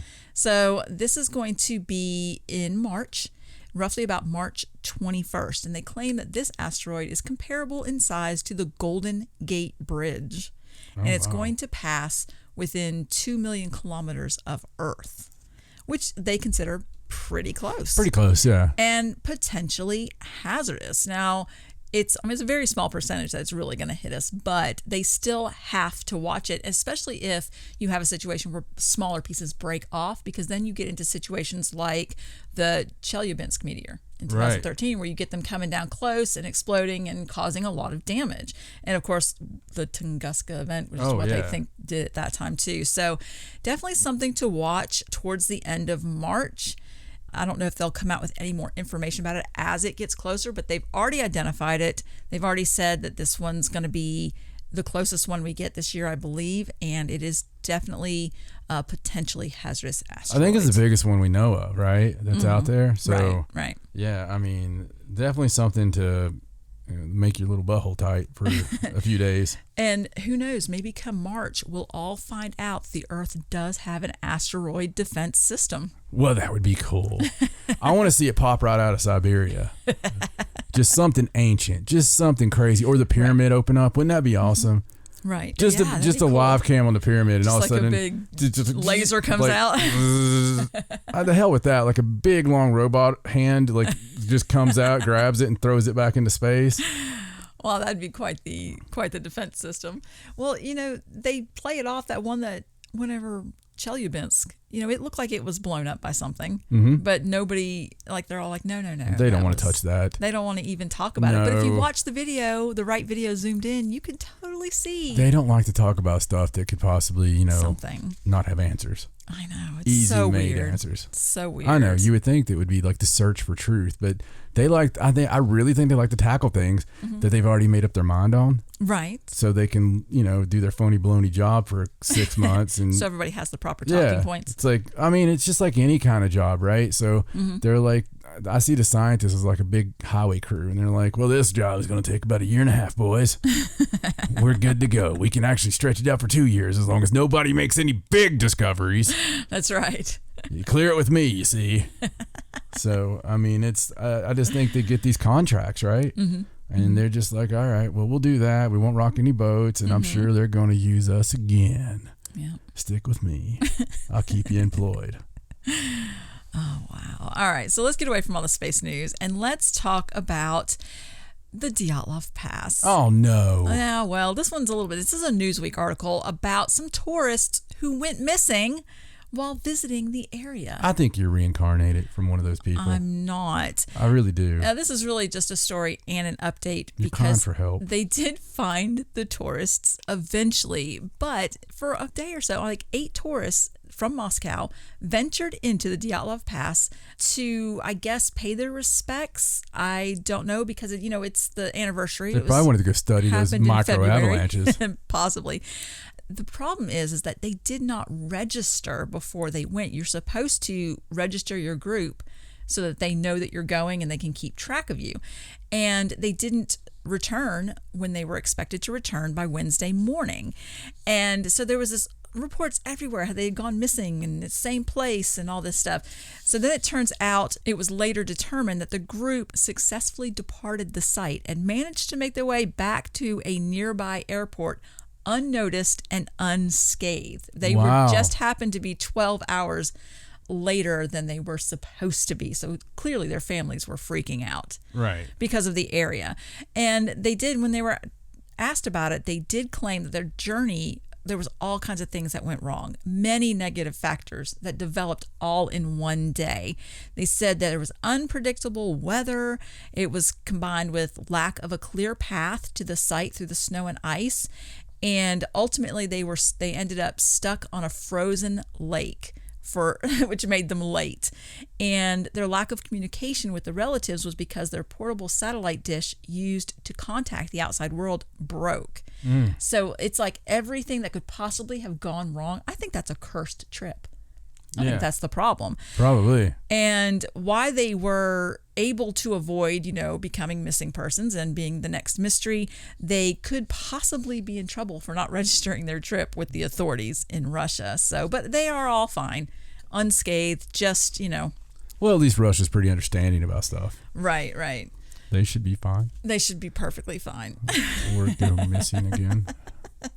But I thought it was interesting. Boy, it didn't take any time for that news story to just go everywhere. It's because people want it. Yes. They just want it.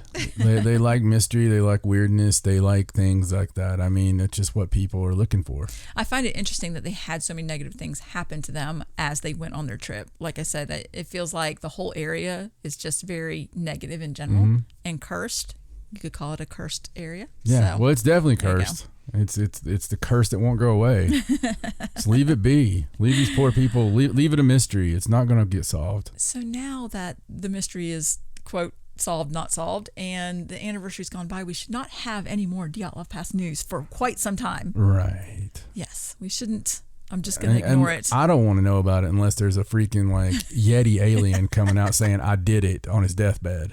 Unless there's the Yeti whistleblower. Yeah, some hopped up Nazi scientist that was hiding or something that made Cyborg Man. Oh, wow. Something like that. Yeah, I'll do it. All right. Well, let's move on. Let's talk about some ghost stories. Ooh. Yes, got quite a few ghosty type stories this cool. time. Ghosty type stories. You just ruined it. I'm sorry. Did I make it sound too not scary? I got some paranormal stories for you. Paranormal stories. Supernatural. So this first one's about a new BBC Radio 4 podcast series about the Battersea Poltergeist. Oh. Now, this is a really, really fascinating story, and it's not one that you really hear about. It's not one of the more popular poltergeist stories. Right. So I'm just going to sort of give you the backstory of it. Now, it began with a teenager named Shirley Hitchings, and one day... Sorry. One day she, the day started like any other. She took a shower, got dressed, made her bed, and was going to go downstairs for breakfast. And then when she went back to her room, she found this ornate silver key resting on her pillow. And nobody in her family recognized it, and it didn't fit any of the locks in the house, and nobody had any idea where it came from. So they sort of just put it away, and it, didn't think about it anymore. But that night, they started having experiences in the house. They started being woken up by loud banging that appeared to be coming from the ceiling and the walls. And a lot of the things that happened in the house focused on Shirley, who happened to be 15 at the time.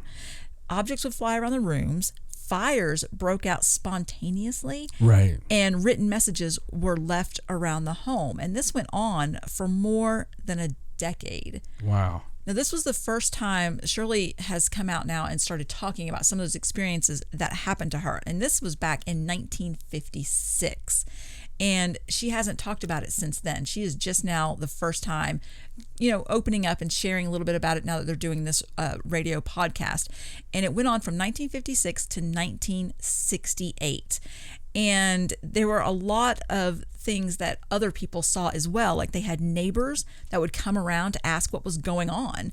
They heard the noises in the walls. They would call the police, and the police officers would hear things. They would see pots flying through the air. You'd have to dodge them, and just all the normal things you would hear about with a poltergeist. She was thrown out of bed, her covers were ripped off, they heard the scratching. You get that scratching in the walls and on the headboards and things like that. And it was just traumatizing for her. And at the time, it turned into a news story, and everyone pointed the finger at her, that she was, the typical story, oh, the teenager's doing it, she's faking it, right. It's her fault. And eventually, after it came out in the newspaper, a ghost hunter named Harold Chibbett turned up at the home to offer his services. Now, he had a job during the day. He was a tax inspector, but he did paranormal investigating at night. And he really wanted to help this family. And they dubbed the poltergeist Donald. They said that was what his name was. And so Harold ended up staying in their kitchen at night. Never name your poltergeist. Almost on a regular basis. He wanted to, document what was happening and try to help the family. And Shirley said that he ended up trying to communicate with Donald using cards with letters of the alphabet on them. And he would lay them out, but Donald would throw them about. And, eventually the paranormal investigator was like, I'm not going to give up until we get through to him. And he tried to get the poltergeist to write with a pen. Like he put the paper out in the pen. He was like, try to write with this. And eventually they got their first reply. And he wrote, "Shirley, I come." And that just scared her to death. Eventually, the poltergeist complained that he couldn't use the writing stick and demanded a quill instead. Oh. So that led them to believe that he was from some time way in the past. So apparently, as they were communicating with him, he made some bold claims about his identity. It doesn't tell me in this article what those are. Those are things that are going to be revealed in the radio podcast. So you'd have to listen to the story to get all the details about everything. Now, eventually, Shirley got married and moved, but the poltergeist went with her. Oh. And he was there for a while, and she said that he would tell her things that her parents were doing and tell her parents things that she was doing. Like he was kind of like a snitch or something. And finally, in 1968, he fell silent. His final message he left was with her parents, saying he would leave the family in peace, and then he said goodbye, and they never heard anything from him again after that. Her mother was so attached to the haunting that she went into mourning. She wore black and wouldn't stop crying and didn't know what to do without the spirit around, which is kind of iffy. Yeah. A little incubus-y. Yeah, a little bit. So I don't know. Like I said, you have to listen to the radio drama to get the full, complete, all the details of the story. I know she talked on the morning show over there, the ITV morning show over there, and was talking about how people would ask her, why didn't you guys move? Why didn't you get away? And, it wasn't such an easy thing to do. And I believe she said something about her mother needing to be in a place where she could maneuver a wheelchair around, and that house was perfect. And she didn't seem like she had a terrible childhood. Maybe Donald rolled her around. Just an odd one, just that specific span of time was a little bit, weird for her. Well, I mean, listen, you can get used to a haunting easily. You can. You can get used to being in an active location, and as long as you're not being harmed, you have ground rules, it can work. And you're pretty sure that no matter where you go, you're going to be haunted, because a lot of times, folks, you're the one haunted, not the place. And obviously Shirley was exactly one of those cases. Yes. He went with her. So it was her that was causing it more than likely. She may have manifested his energy just because of the age. Yes, that is a common theory. Yeah, with always. Teenagers. Always. The female hormones and whatnot. And, I don't mean that in a bad way. I just mean they're all over the place. No, and back then, back in 1956, 15 would be about the time you would be, in your height of puberty. And horribly suppressed at that time period. You know, with a female. Thank goodness for this paranormal investigator that just offered to help, for just out of the goodness of his heart, because she does say that he kind of tamed the poltergeist. Like, I guess where... He probably bored him to death. He was a tax guy. Once, he's a freaking accountant. I'm sure the poltergeist Donald's like, for the love of God. He wasn't going to write anything. He was like, please, God, just please, stop. Please help me. Help me. He keeps saying, help me. I don't understand. What do you need help with, Donald? Do you need help with your taxes? Can I interest you in an IRA? And so, I don't know. It sounds like an interesting story. Definitely try and find that if you want to hear all the details. I can make fun of accountants because I'm married to one. So, non-practicing. She only practices fun stuff. All right. So, let's turn me into a newt. Let's go on to the next ghost story. And this is from Idaho. And this is... Say that again? Idaho. Yeah. From Boise, Idaho. And a man named Brian Morin, who works for the news channel there, wrote this article and did this whole piece about something that happened in his own home. It's a great piece, too. It is. When you watch the video... He was motivated, folks. It was really, really crazy. So in the video, he was in his living room playing his guitar. And his daughter had some friends over, but they were all in her room. And he has dogs, but the dogs were in the room with the daughters. They all verified that. And as you're watching the video, something comes over in the side of the video. I don't know what it is. It's very strange looking, but something pops into the video and pops out. And he is facing that direction. He doesn't react to it.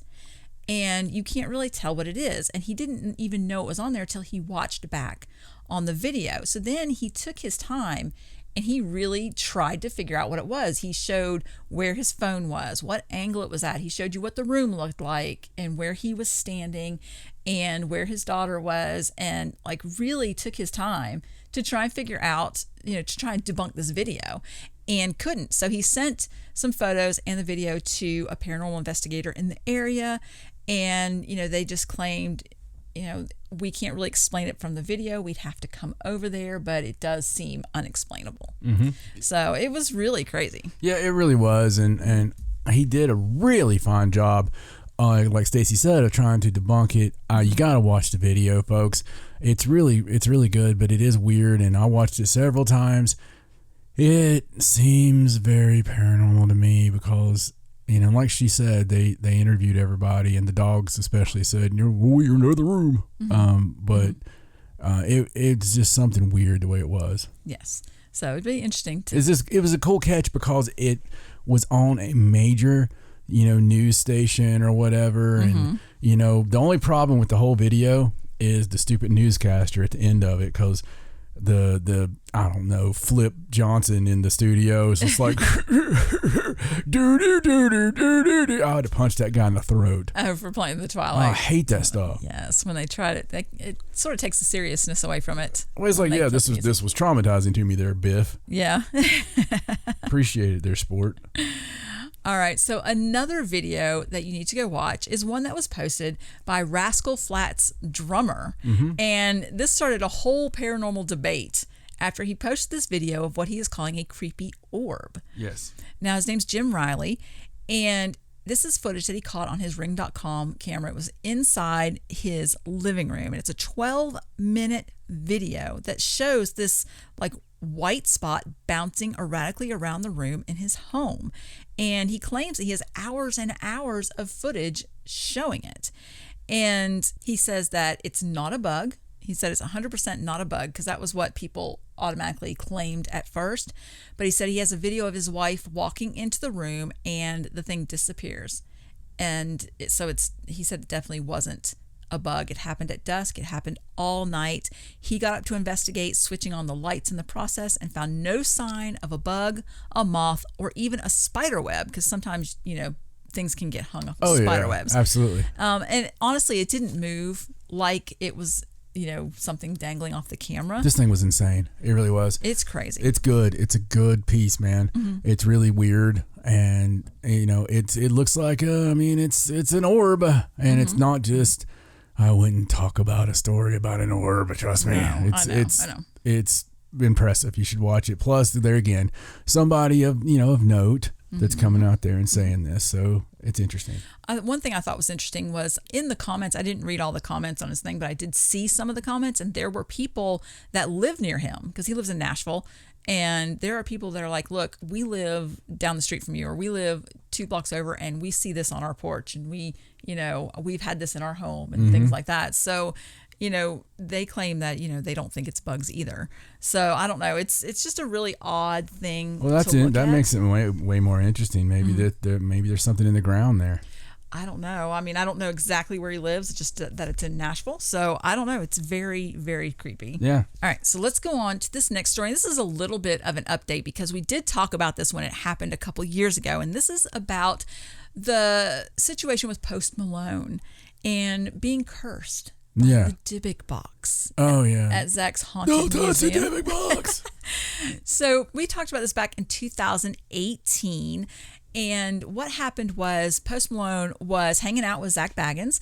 I believe he said that they went investigating, and then they went to his museum in Vegas. And while they were there, Zach was showing him the famous Dybbuk box. Now, Post Malone did not touch the Dybbuk box, but Zach touched it. And he started acting really strange when he touched it, and Post Malone touched his shoulder. Right. So it was like a whole connection going there. Right. And after that happened, like for the next month, Post Malone had the worst string of bad luck. He had a car accident. He was in a plane that had to have an emergency landing because something failed on the plane. And then there was a robbery attempt that happened at a house that he used to live in. It just turned out he didn't live there anymore. But when the intruders went into the house, they were asking for him. They're like, where's Post Malone? Where's Post Malone? So their intention was to rob him. And so now he's come out. He's finally addressed it. He hasn't talked about it. And he has finally addressed being cursed by the box, which he does claim that he feels like that was an issue, that was some sort of curse that he had on him for a while. And he went on Late Night with Seth Meyers, and that's where he started talking about it. So the whole experience made him a believer of paranormal spirits. Yeah, I think he probably was already, but yes, I mean, he's open to the stuff where he wouldn't have had the UFO experience. Right. Which was last year. So it's just interesting sometimes, when you're opened up to that stuff, or maybe that's why he had it. It could be. Maybe this opened him up. But it is interesting that he's out there talking about it now, and he probably needs to go face that. If he's got that kind of experiences and he's had that kind of stuff happen, he needs to go out there and try his hand at it, because he might be amazing. I mean, yeah, he could be. And yeah, the thing you were talking about, he was in an interview last year on Joe Rogan Experience where he talked about his UFO encounter when he was 16, which I think it was pretty intense. I think he said it was like a light actually shining in the window. Yeah. And it wasn't just him that saw it. And he said sometimes he goes out at like 4:00 in the morning with his night vision goggles on and just looks up in the sky. Yeah, and you do. To see if you could see anything. When something happens to you, you always, you never look at the sky the same way again. So pretty interesting stuff, man. Yes. All right. So one more ghosty story. And this one is so interesting. It's about the British Marilyn Monroe look-alike. Oh, yes. I've seen the pictures of this one. Yes, her name's Jasmine Chiswell. She's 25 and she's from Scotland. She is. And she bought the late star's home. She bought Marilyn Monroe's home and she lives there, and she looks an awful lot like Marilyn Monroe. No, not exactly. Like she looks like Wish Marilyn Monroe. She's a little off. It's like that whole, here's Amazon Marilyn Monroe and here's Wish. She is very pretty, and from a distance, she's a dead ringer. Yeah. If you're really into Marilyn Monroe and you don't care about the lighting, she is a 2-candle lay. Her facial structure is a little bit different, but she dresses the whole part, and it's amazing. So the home that she bought is the one that Marilyn Monroe shared like it lukewarm with Joe DiMaggio in the 50s, and she appeared on a show called This Morning Today, and she claimed to have had paranormal experiences in the house, including hearing weird voices and footsteps, and that guests in the house have felt a presence, what they call hugging them. Right. I'm not sure if that's a good thing. Yeah, that's what we called it too at the boys' home. So she claims that a psychic told her that the house is being haunted by Marilyn and Joe, and so she claimed, she just It'd wants be funny to go if it with was that. like her old housekeeper, Marilyn Anjo. It's a kilo. Hey, Marilyn Angel. Well, now she didn't just take it at face value. She decided, her and her husband decided to try and debunk the noises, because that's proper protocol. And they tried to see if the noises were coming from the road outside or from animals. I mean, they tried driving different cars. They had the house checked to see if there was any animals in the house. I mean, they did basically anything they could think of to try and make the noises and the sounds on their own so that they would know if it really was something paranormal. And everybody says that. Mm-hmm. I don't buy it. Mm-hmm. I think that people say that because they want to be taken seriously. Right. So they're always like, well, We went through everything we could, everything we'd ever watched Steve and Tango do. we Joe drove down the street with his lights on bright and then off, and then he threw a couple rocks, while he was driving, and one time he shot a machine gun right into, just all these things we could try to see if it would happen. Then we brought a special effects guy from Hollywood, and he set the whole place up, and that was a humdinger. It was really scary as hell, but still, it wasn't the same. It just wasn't the same. I don't believe that they really do that. I think that people are like, oh crap, there's a ghost, but when they tell about it, they're like, yeah, we tried to debunk it. That's why when Stacy and I have ever shot anything, they're like, well, did you look? No, hell no. We saw a ghost, and just 6 foot tall and running, and no, it wasn't anything else. Middle of the afternoon. No, you can either kiss my ass or believe me, one or the other. There's two clubs. Shine flashlights all over the place. There's two clubs to it. You can join either one. We're fine either way. We need both people. Well, something interesting about the house that she bought, she said it still has the original light fixtures, art, bathtubs, tiling, and even towels from when Marilyn Monroe lived there. And she found that Marilyn Monroe signed the ceiling in one of the rooms, so that's still there. And there were magazines from 1953, and she even found, can you imagine someone getting our house one day, like after we make it big and we die tragically, like they buy our house one day and right, they're like, there's still the screws from the swing in the bedroom. And I think she even found like a burnt magazine in the incinerator or something from that time period that had been like articles had been circled and stuff. Stacey's candles and stuff were. Well, I don't know. I mean, there was still a pentagram under the carpet. I feel like the house, maybe it is haunted, but Marilyn Monroe was only married to Joe DiMaggio for like 9 months. Yeah. So it's not like they lived there for an extensive amount of time. Right. So, I don't know.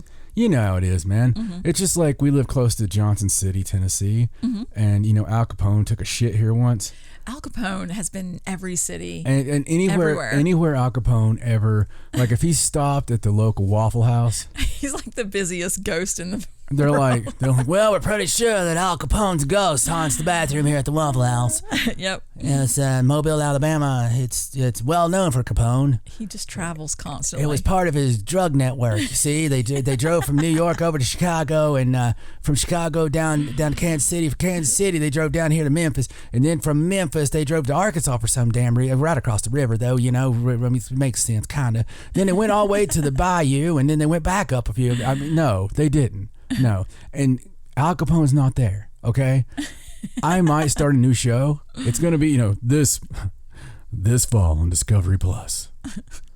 Al Capone's not there, starring paranormal investigator John Edwards. John Edwards. We go to all the places that claim that Al Capone's ghost is, and just be like, he's like, yep, Al Capone's not here. I mean, we're gonna look. We're really gonna look, and you're gonna hate us afterwards. But Al Capone. What about Bugsy Segal? No, Steven Seagal is here. He's drunk in the corner back there trying to say he's a judo master, but no, Bugsy's not here, folks. All right, so that's all of my supernaturally ghosty stories. Supernatural. It needs to be supernatural, darling. I don't know what you're trying to make this paranormal thing for. Supernatural. John and Stacy, can you do supernatural? Yes, I think we can. Yeah. All right, so let's move on. Let's talk. This isn't really a story, but I just want to mention it because I've seen it everywhere now, and I know that people have questions about it, and it's about the Teslas, the Autopilots, and the challenge that they're doing now where you can't drive through the cemetery because supposedly invisible people block your path. Well, I mean, it makes sense. People. It does make sense, and there's a very good chance because they have all of those, it's X-ray next level. and lasers. Listen, if it's the same thing as us using a hacked Connect from 10 years ago, to be able to see skeletal, people, and we're like, well, that's evidence. I mean, if you're going to believe that, if you can dodge a wrench, you can dodge a ball. Listen, this is next level. This is Elon, guys. Elon, our leader, our ruler. Okay, Elon made this car. If this car could have X-ray vision and freaking, see the future, I would believe it. It's Elon Musk. Well, and here's a point I wanted to make. If you look up stuff about Teslas and ghosts and things like that, there has been a problem with Tesla's Autopilot seeing what they called ghost cars. Like, there was a glitch with their Autopilot cameras where it would see things that supposedly weren't there, but we're talking about back in 2016. Yeah. Like, this was a long time ago. And, it did happen for a few years, but you would think that if that was a glitch from that many years ago, that by now that system would be perfected enough. It's under such scrutiny, right? Right. Because you've got Autopilot. So you're under such scrutiny because we're talking, old women and babies going across the street. Right, right. It's as much as I don't like Autopilot because I just don't. I mean, I like to smell my car. I like to feel it. I like to, I like that. I'm a car guy. And so I don't have any interest in a silent electric mobile that drives me around. No. I don't trust it because I don't trust the machines. Right. Neither should you. But maximum overdrive. The camera systems obviously are next freaking level. And yes, they've got the grids that shoot out. So it's much like a Kinect, and it's got to be able to see at night. So it's got everything it has, and it's trying to constantly map things in the environment. So it ends up mapping what looks like humans. I don't know if the programming is made to map it. Like, if it sees this thing moving, it automatically puts like a human figure there, just for safety's sake. Yeah, or if it would map a boulder going across the road. Like if you see Indiana Jones running and a boulder chasing him, would it show the running person and the boulder? I don't know if it would look like that or look like two people. That's something that would be interesting.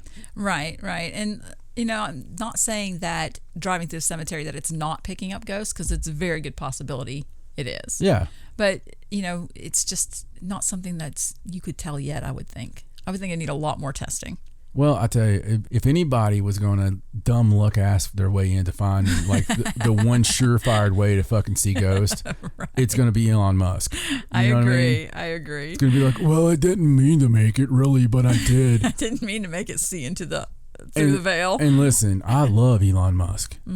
Seriously, it's I believe we've documented your Elon love. It's because he's freaking mad. I know. And he just listen, Elon Musk leaving California for Texas because they, and then like flipping off the government because they were like, hey, you're going to have to test. Am I? Oh, whoops. What was that? That must have been my rocket. Sorry about that. Yeah. You just got to love somebody that rich making that kind of stuff that still flips people off. I know. I know. It's Hey Elon, you can't make a flamethrower. Oh really? Yeah. I'll make a whole fleet of flamethrowers. And we're gonna build a tunnel. We're not gonna tell you why. I had some money left over and I just decided to build a tunnel system. Sounds like fun. Yeah. I've always wanted a tunnel. Just a tunnel to drive through. Just a personal one. Yeah. All right, goals. There you go. All right, so let's move on to a couple of discoveries. And this one is about Stonehenge. And it's about some ancient graves and mysterious enclosure that was discovered at Stonehenge ahead of their tunnel construction. I'm so angry about this tunnel. So they've approved this project to move a nearby highway underground right there near Stonehenge, which I think is a terrible idea. But before they get into all of the construction, they asked Wessex Archaeology to do a thorough investigation of the land above it. So they walked the fields, they created some trenches and pits to test for different archaeological remains, and they ended up finding several graves. And these graves are thought to be from something called the beaker culture, and that's named after the practice of burying the dead with a bell-shaped pottery drinking vessels. Oh. Now, these are people that lived in Western Europe between 4,800 and 3,800 years ago. Now, in one of the graves, they found just a simple pot alongside the remains of a baby. And another pit contains the remains of a woman who died in her 20s. That also has another ornate pot. And they found like fragments of a copper awl and a needle and like a mysterious cylindrical shale object, just tons and tons of things.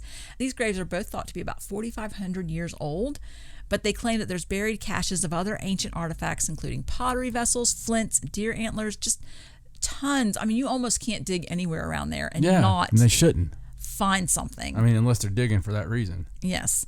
Now, why they claim that they are going to do this tunnel, there are still a lot of opponents to them doing it, and these people have proposed alternatives, which are like bypasses to the south of the Stonehenge site.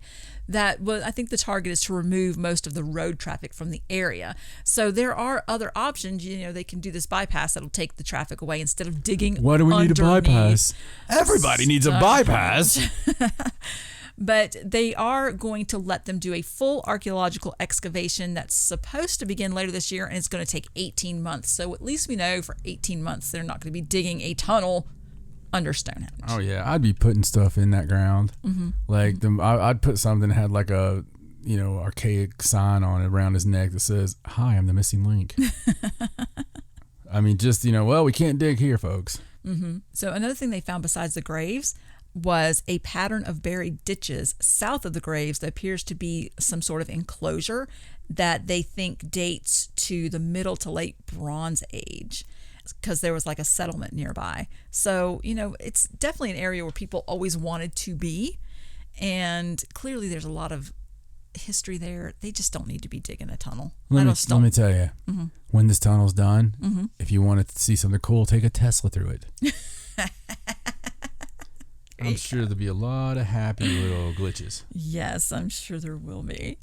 All right, so one other discovery I want to talk about is a trove of 650 coins bearing the likenesses of people like Caesar, Mark Antony, and Marcus Brutus, found in Turkey. And there was one other one that had a little gold tongue guy on it. We don't know what the deal was with that. We have no idea. Pretty sure Cleopatra pressed all these.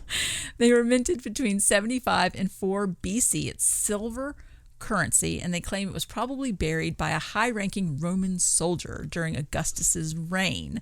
Now, when they found it, they said it was aimed to be kept in place by 3 terracotta plates covering it. They dug it up near a stream, and they claim that it is a very special and unique collection and the most special silver coin find of recent times. I mean, it's amazing. The pictures, some of the coins are so well preserved that their engravings are still legible. Wow. I mean, it's amazing. Now, it turns out... Centurion Johnson. Yes, sir. Where's the silver? I hid it from the enemy, sir. Where did you hide it? Under some terracotta plates and... Johnson, that's all we have here. I can just see it. It's been hidden for freaking... He hid it well, didn't he? They did. You think he died? Like hid it and died? They feel like it belonged to like an elite Roman soldier. So yeah, it could just be something he hid for later and then... Shoo. Yeah, probably. Poor Maximus. Something happened to him. The reason they found it is because they're doing this restoration effort. They've been working on this since 2011. And what they want to do is they want to offer riverboat. They made that phony baloney job go a long time. They did. 10 years. They want to offer riverboat tours that enable visitors to kind of mirror the ancient Romans' maritime journeys and also be able to explore the ancient ruins in the area. Come join us on the Roman riverboat tour, where you yourself can give us 650 silver coins, and we'll let you hide it on this one little acre of land. That's right, folks. You can hide it for future generations to find. They did find some other artifacts. Last year, they found 1,000 Roman stones and sculptures and traces of a settlement that dated back to 3000 BC. So it's amazing, isn't it? As they're going along, it's probably why the project's taken so long. They didn't go, look what we found over there. Yeah. I mean, it wasn't right here. It was way over there. It's just amazing. It's just all you got to do is dig, folks. There's so much down there. What an interesting tour to take, though. Riverboat tour. Oh, yeah. You go, and get to see the ruins and stuff, and that'd be really cool. Oh, it's awesome. I mean, there's a lot of those riverboat tours I want to take. Like, I've got my old age mapped out, folks, because it all seems like stuff that you do when you're because they always show the people on those train tours and the boat tours. I don't think they would like us very much. No, probably not. I mean, it's always like 85, 90-year-olds, I'm sure they have to have a funeral rites on those things because there's a lot of freaking farts. I mean, old farts. I'm telling you, it's a better way to spend your latter years than in a nursing home. I mean, you're going to spend just as much money, right? Oh, yeah. May as well go on cruises and tours. And... No, I won't be in a nursing home. We will be perusing like an island somewhere, looking for, ancient things. Causing trouble. Oh, yeah. Absolutely. Bad. Real bad. Be like, did you see those old people having sex in the elevator? I don't even know. You're not supposed to do that on the pyramid. Get down. Oh, yeah. You just wait. You wait, world. You wait. All right. Well, I have just a few more stories here at the end. This first one's about a new paranormal attraction that I just wanted to sort of talk about. It's in Williamson, West Virginia. No, it's a paranormal attraction in itself. And it's called the Old Hospital on College Hill. It has officially opened as a paranormal and historical tourist attraction, complete with ribbon cutting. Oh. Now, this hospital was originally opened on March 2nd, 1928. It remained in use until 1988. And so the new owners are hoping that it becomes a prominent paranormal tourist attraction for the area. It hasn't been on any of the technical I think it was on Destination Fear. I think they used it. It is a very creepy looking place. Some of the stories are, of course, there's a nurse who passed away and employees still see her working even after her death. There's always a nurse. Isn't there always a nurse in a hospital? Yeah, it's probably because they work so hard when they're alive that it creates two of them. There you go. There's reports of a floating nurse that exists in the basement. And sometimes she's been seen going between like two x-ray rooms at the end of the hall. And then there's people outside the building who live around the area that report lights coming on and off, people staring out the windows, shadow figures at the top of the building.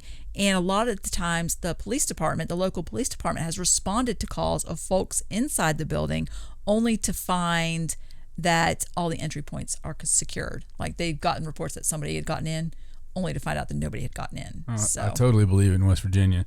West Virginia is a very odd place. If you've never been there, there's nary a town there that doesn't feel haunted. Right. I agree with you. Now, they are, like I said, they have opened up for paranormal investigations. You can go on their website, thecollegehillhospital.com. It's pretty reasonable. You get it from 10 p.m. to 6 a.m. Your group has to be 5 to 20 people, $100 a person. Yeah. Which is typical, the typical fare these days for the paper booze. For the big hospital. I will also point out they're doing an event in September on the 24th, 25th, and 26th where you can get married by Tony Moran, the original Michael Myers. He can officiate your wedding. And for an extra $1,000, you can marry Tony Moran. I think that he'll even wear the outfit if you want him to. If you ask him to wear the Michael Myers thing, you can be married by actual Michael Myers. So. Well, there you go. For those horror fans out there that want to get married this September. I'd say we're going to do it this year, just because my whole paper booth theory, I want to do it early and then go back, once a year as a case study because so many of these are hard to get in at the very first. Right. And, that way, do like 10 years of it and just see what kind of activity, if it happens like Waverly did for me, where it just gets, it starts out with like, well, there's a little girl holding your hand and it ends up with like freaking, devil dogs running on the ceiling and doppelgangers. The doppelganger will push you off the roof, so don't go up there. Because it sucks in all the energy of all the people going there. And when all you have is people going there that's got, paranormal issues, then you got to kind of stay around. All right, so next story is about an awesome auction going on right now where you can buy 7 billion-year-old stardust and pieces of the moon and Mars. Is that legal? I know. That's what I thought when I first saw this. I thought they like assaulted old ladies for having stuff like that. For moon dust. That's that's what I've always thought too. But apparently Christie's auction house is auctioning off 72 meteorites. And these are ones that have come from several museums around the world. And included in the collection is a meteorite that contains 7 billion-year-old stardust, space gems encased in iron, and the 4th largest slice of the moon. I want to snort it. There's even a large chunk of Martian rock worth an estimated $30,000 to $50,000 that holds bubbles of the planet's atmosphere trapped inside. Wow. Isn't that crazy? It is crazy. It says, according to Christie's, there's a dozen samples from the moon and Mars and another dozen previously housed by famous museums around the world. And one object in the collection never even hit the ground. It was found by a young boy in Morocco in the branches of a tree the day after a meteor shower. I thought the little son of a bitch caught it. So, yeah, that'd be amazing, wouldn't it? I think he'd be able to keep it if that was the case. Has a little glove out there. It's like in Morocco, there's not much to do. There's no baseball, so the kids just started at a very young age watching the sky. Waiting for the meteor shower. I got it. Yeah. Little Zimmy lost his arm that day, but by God, when we picked up the smoldering, remains, the rock was right there in the glove. It says the meteorites have been found all over the world, from the Sahara Desert to Chile to Russia. And even though there are ones that are worth thousands of dollars, there are some that are as little as $250. So it's an auction's called Deep Impact, Martian, Lunar, and Other Rare Meteorites. I want to be sure you're going to the right exhibit when you look that one up. That's right. Make sure you put the whole name in, Martian, Lunar, and Other Rare Meteorites. Yeah. It's going to run till February 23rd. We're so happy that everybody's here today. We didn't expect a crowd like this for the Deep Impact Museum, but, auction. We're going to have fun at this auction. So, first on the auction block. I dare say you'd find that in New York as well. If you live in New York, you can make an appointment to go see the pieces in person, but you can do it online as well. So yeah, it's probably safer. If you have some money to blow and you want some space stuff. Space blow. I thought that was weird. I had the same reaction you did. I remember doing stories where people had moon dust and moon rocks, and they were being arrested and knocked down, and absolutely. To get all that back. Makes you think this stuff's already been looked at. Oh, I'm sure. There's got to be a difference in it, I would think so. There's got to be. They know something about some of it, or they're looking for certain. They've cleaned it off already. Yeah, they've got like some little space squid that like sucks the nutrients they need out of it, and then they squeeze his little sack, and out comes the little diamonds or whatever. All right, so let's go on. Get the space squid. Let's go on. And it is. Wow. This is about an Arkansas man who pleads guilty to placing dead animals on guilty just about anything from his Arkansas. neighbor's gravestone while dressed as a woman. Now he did what?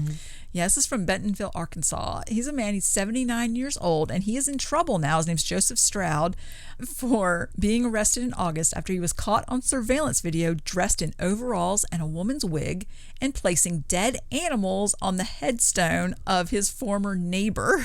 What the hell? He was charged with defacing objects of public respect. So according to the granddaughter of the deceased, his farm and Joseph Stroud's farm were next to each other, and they had a boundary. They shared a boundary for several years, and they never got along with each other.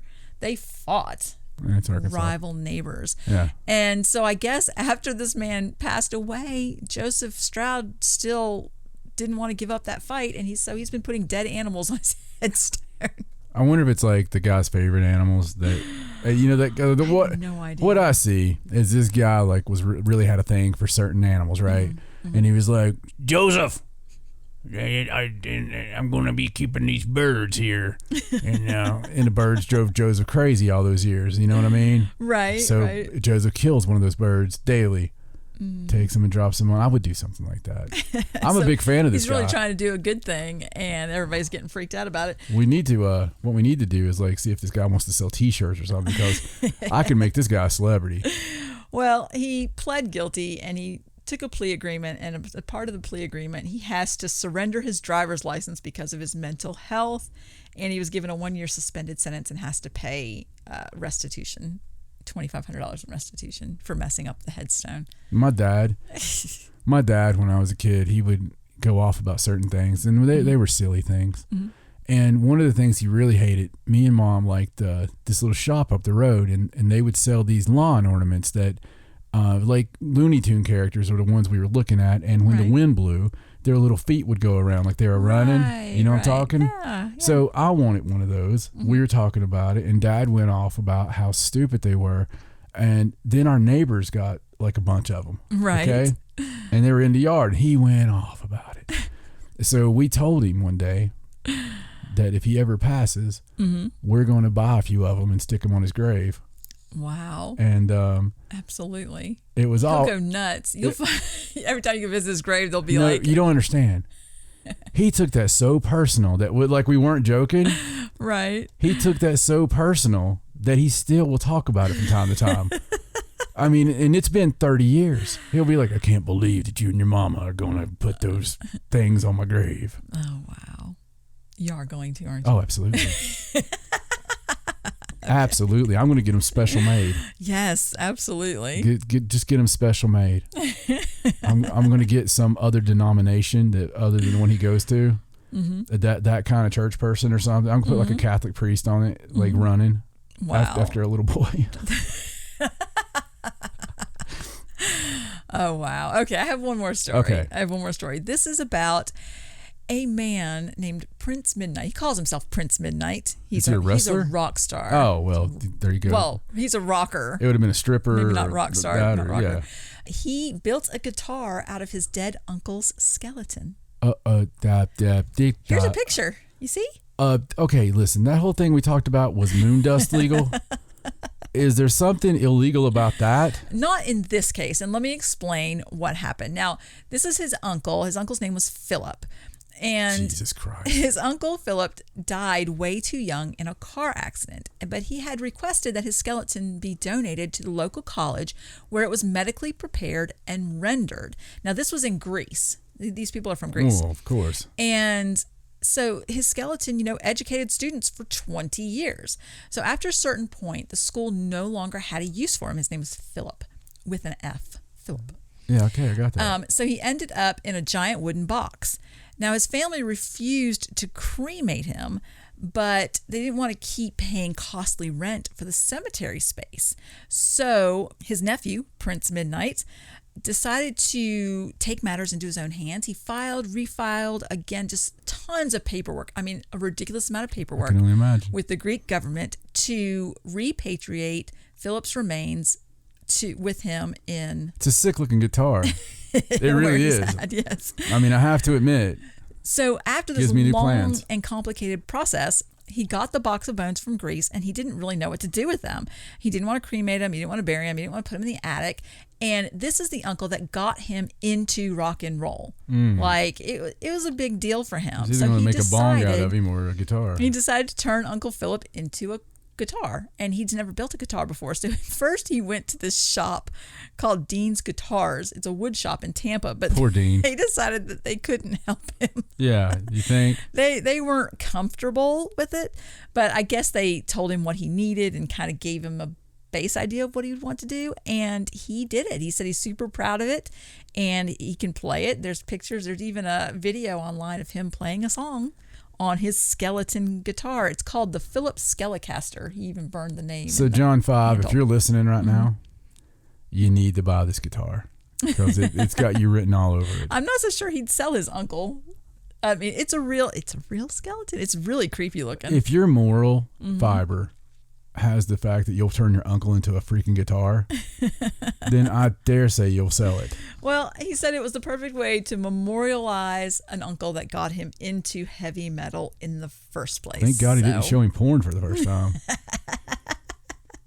It's really interesting. It doesn't say if this guy is married. I'm guessing no. Or if he has any kids. I'm just wondering what's going to happen to this guitar, in the future.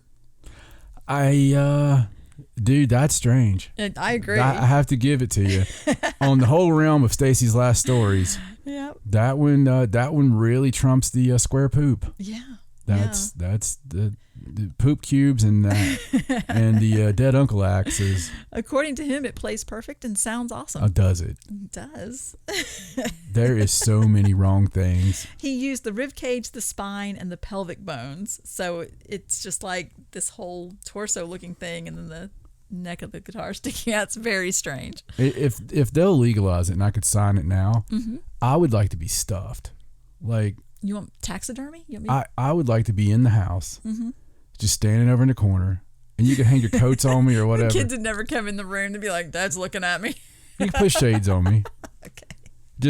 I mean, if you would be okay with it, I'd like to be in a chair or something. Okay. Over in the corner, and just put a grin. Just put some headphones on you. just put a grin on me, and put like a Pro Wrestling Illustrated in my hands, like where I'm looking down reading it. Right. And actually, it'd be cool if you would change it out every month. Can I make your limbs hinged so you can actually like move them Well, as a spirit? yeah. I mean, yeah. And especially my fingers. Make sure there's hinges on my fingers. Okay. That way I can give you certain sign languages. Right. Yeah. Right. It's like the first time you date a guy. It's like, well, that's my dead husband. And I'm going to put lights in your eyes so that you can do yes and no answers when I ask you questions. you're having too much fun with this. Put a spirit box in your mouth. So speaking of working digits, yeah, there's all kinds of fun we can have with that thing. So, so the kids, whatever. We're not going to mom's house. Mom's lost her mind. Yeah, she has more fun with him now than she used to. Oh, wow. Okay, well, on that note, I believe that, wow. I really just, sometimes I don't know how to wrap it because I always try to throw you off at the end so you don't really know how to segue into an ending. you know what? On that one, for my lovely wife, Stacy, my name's John. So long from the Sideshow. Good night.